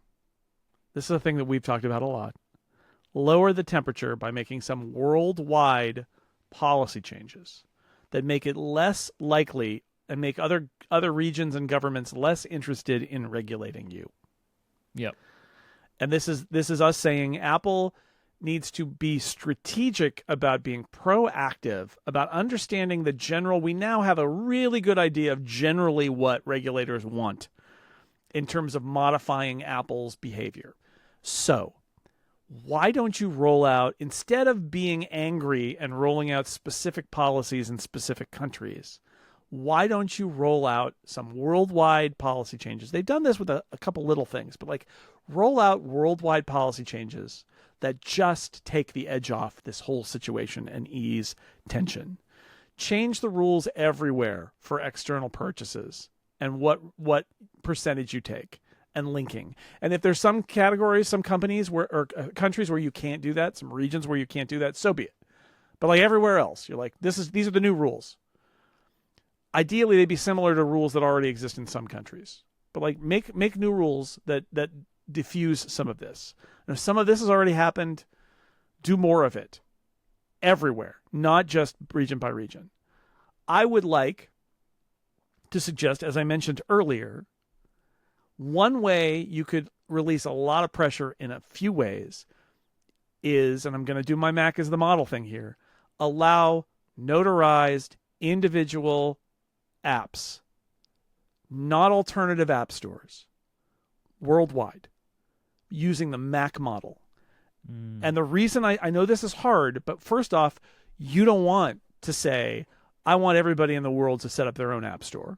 I like I said, I think it's actually a bad model. I don't like it.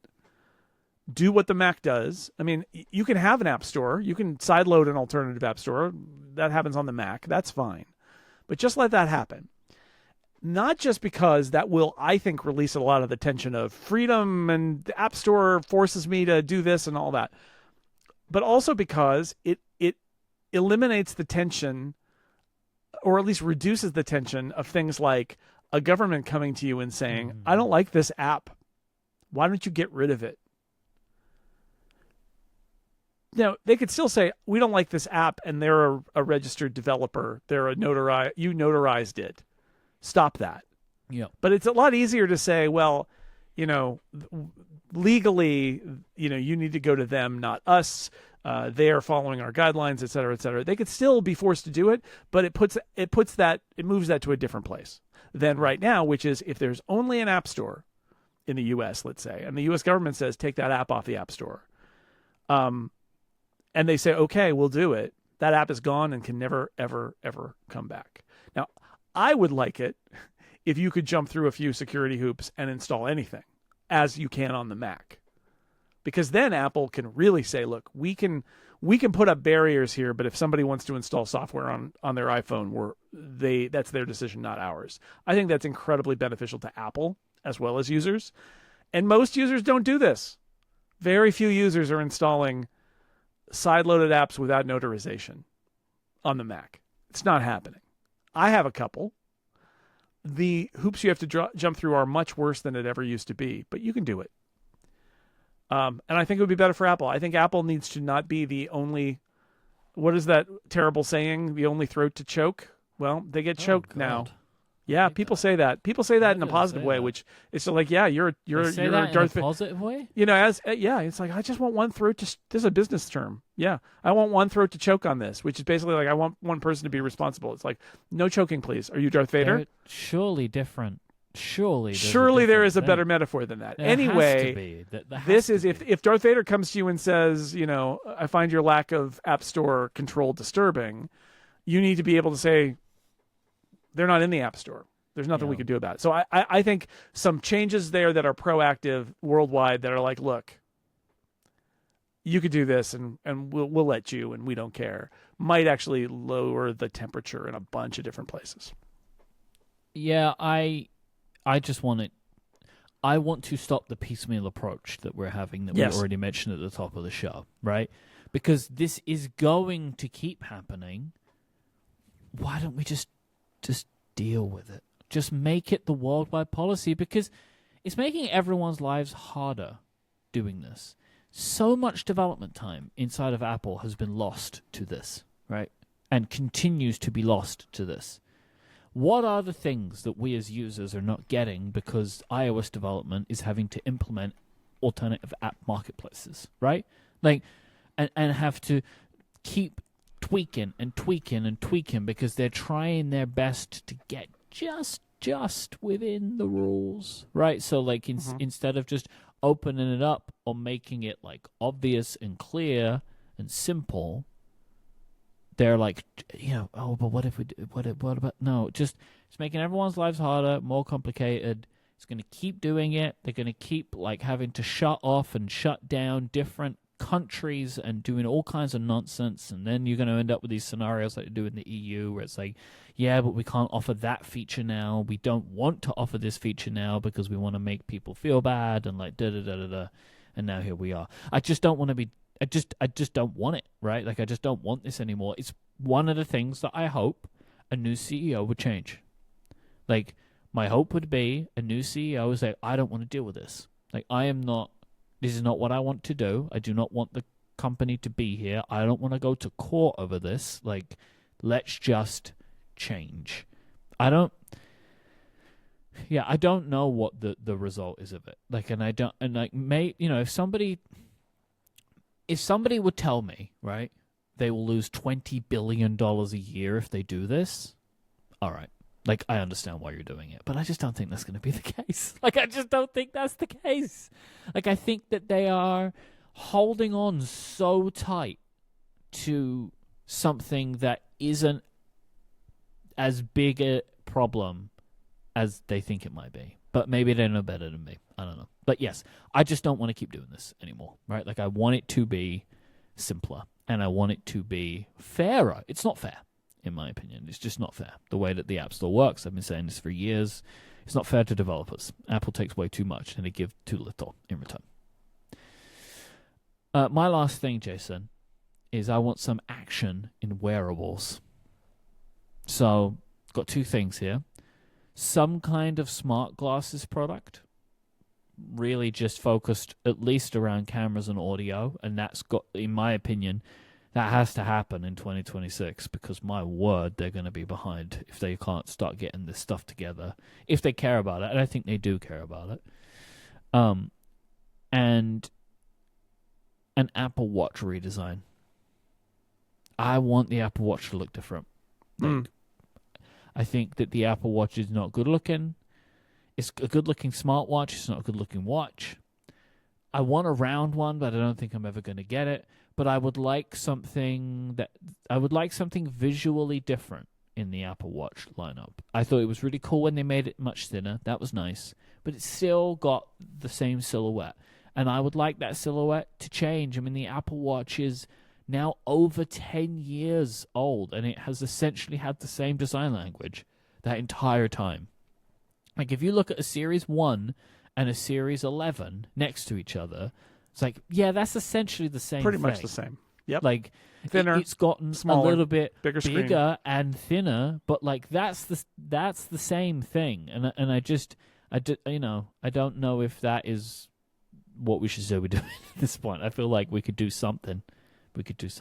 Like, even the Ultra, right? Like, it looks like the Apple Watch has just got a big thing on the side of it, the crown guard, but it still just looks like the Apple Watch. Yep. And I want something different there. Yeah, I made a case in a Macworld column last year that Apple could do another Apple Watch that has a different look and still sell the Apple Watch with the classic look. They can have more than one product, right? Yeah. The iPhone has many, many products now. They can make another Apple Watch that has a totally different style and still also sell the other Apple Watches. New bands, if you have forever. To do it, right? Like, yeah. Just do it. Like, you sell and call it different, and then cases. And continue to sell Series and Ultra, and then have a new one that's got a different look and give it a different name, and it's part of the Apple Watch family. I think that there's nothing wrong with that.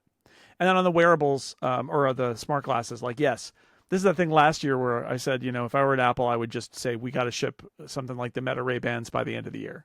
And that didn't happen, but they better do it by this year, because they're going to be, they're way behind. Because, as has been well documented, they decided that they would go from the top down with Vision Pro and poo-pooed the bottom-up approach. And they need to do both.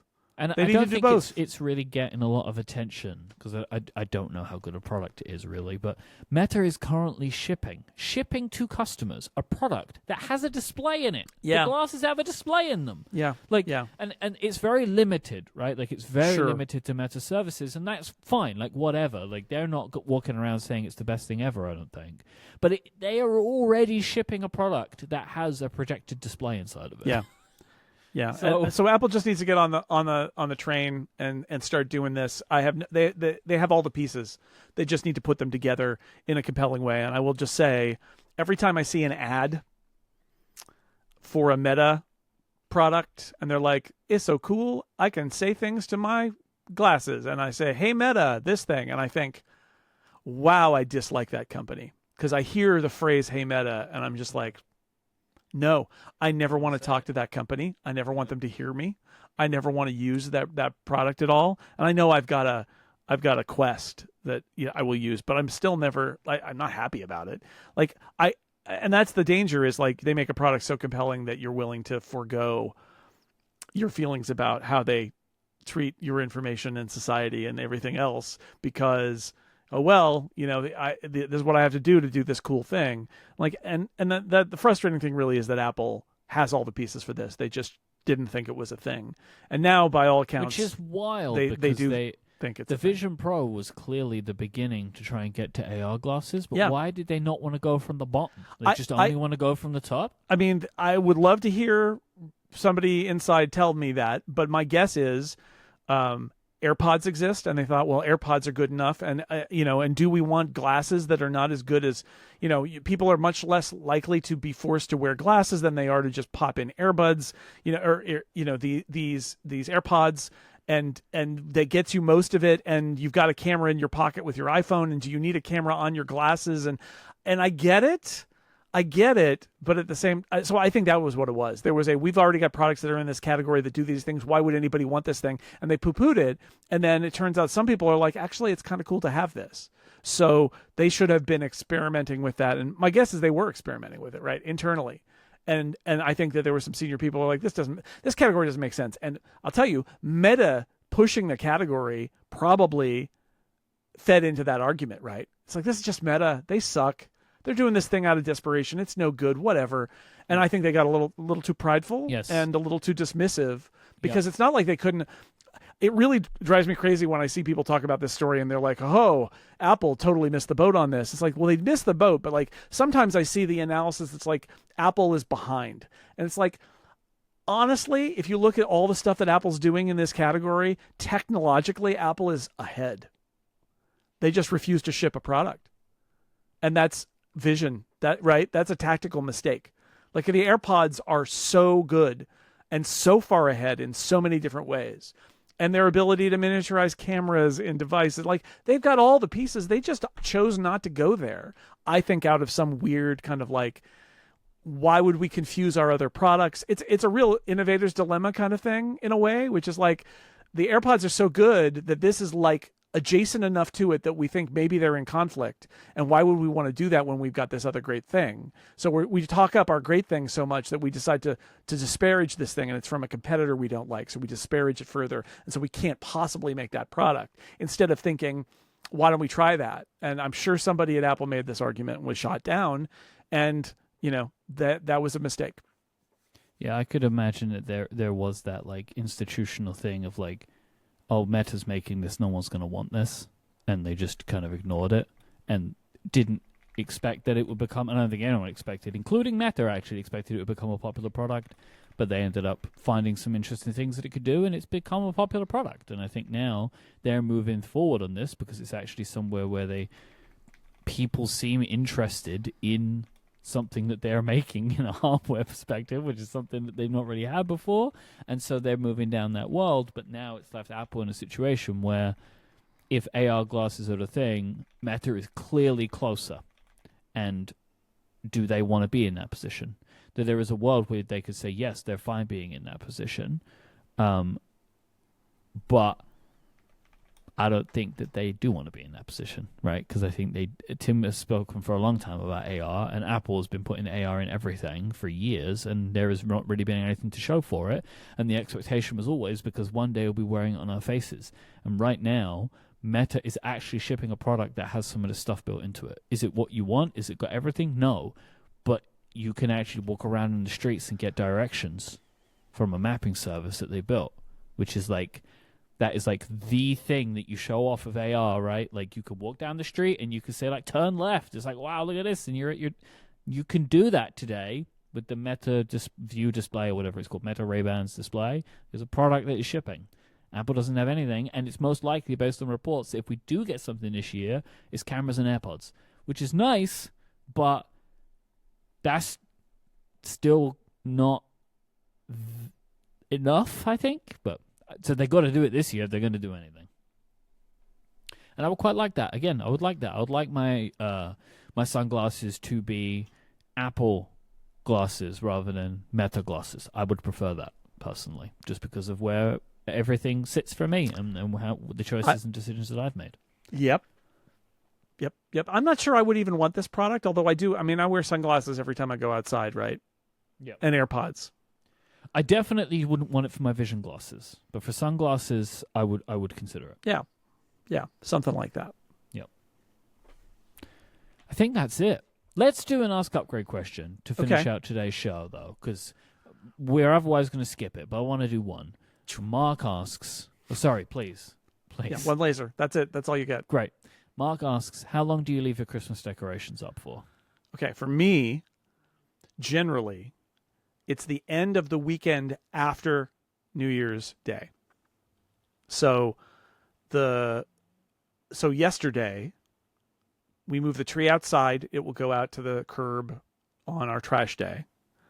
We, took all the lights off, took all the ornaments off, put everything in the big plastic bin that contains our Christmas stuff.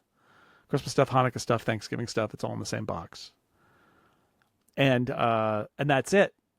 The only exception to that is Lauren really likes putting the holiday cards we get up on the hall door, and we leave those up. I demand that they be removed once it's February, but not until then. I would have liked to have had our Christmas decorations all put away by the end of the day yesterday. As it stands right now, I have no idea when our Christmas tree will be put down. Yeah. Maybe next weekend. Look, we'll see. Look, you're on baby time. Baby time is different. Baby time is different. But I'll say, like, our daughter went back. Hi, Jamie. Our son went back. Everything is like reverting. And honestly, that's another thing. So Julian went back on Saturday, and it was like, well, like, I mean, the house it was full and now it's empty. So it seemed like a time to reset the house to its prior condition, right? Its pre-Thanksgiving condition, essentially. And although I miss having the decorations up and all of that, I also like having my house back to the way it usually is. Like, we have to move stuff around. I have to move a bookshelf and a bunch of chairs and to fit to make space for the tree, where the tree goes, like all of that. So it's kind of nice that we Lauren and I shot into action yesterday in the late morning, and we did all of this and then vacuumed and got all the needles out and all of that. And suddenly it's like, oh yeah, it's our house. We got our house back. So that's kind of nice too. Even though I do like, I love, I mean, we get a tree every year. I love having the Christmas tree and the Christmas decorations and all of that, but also I'm enjoying it. It makes it special. But getting rid of it is part of making it special, is that it's only for a certain time of year and then it goes.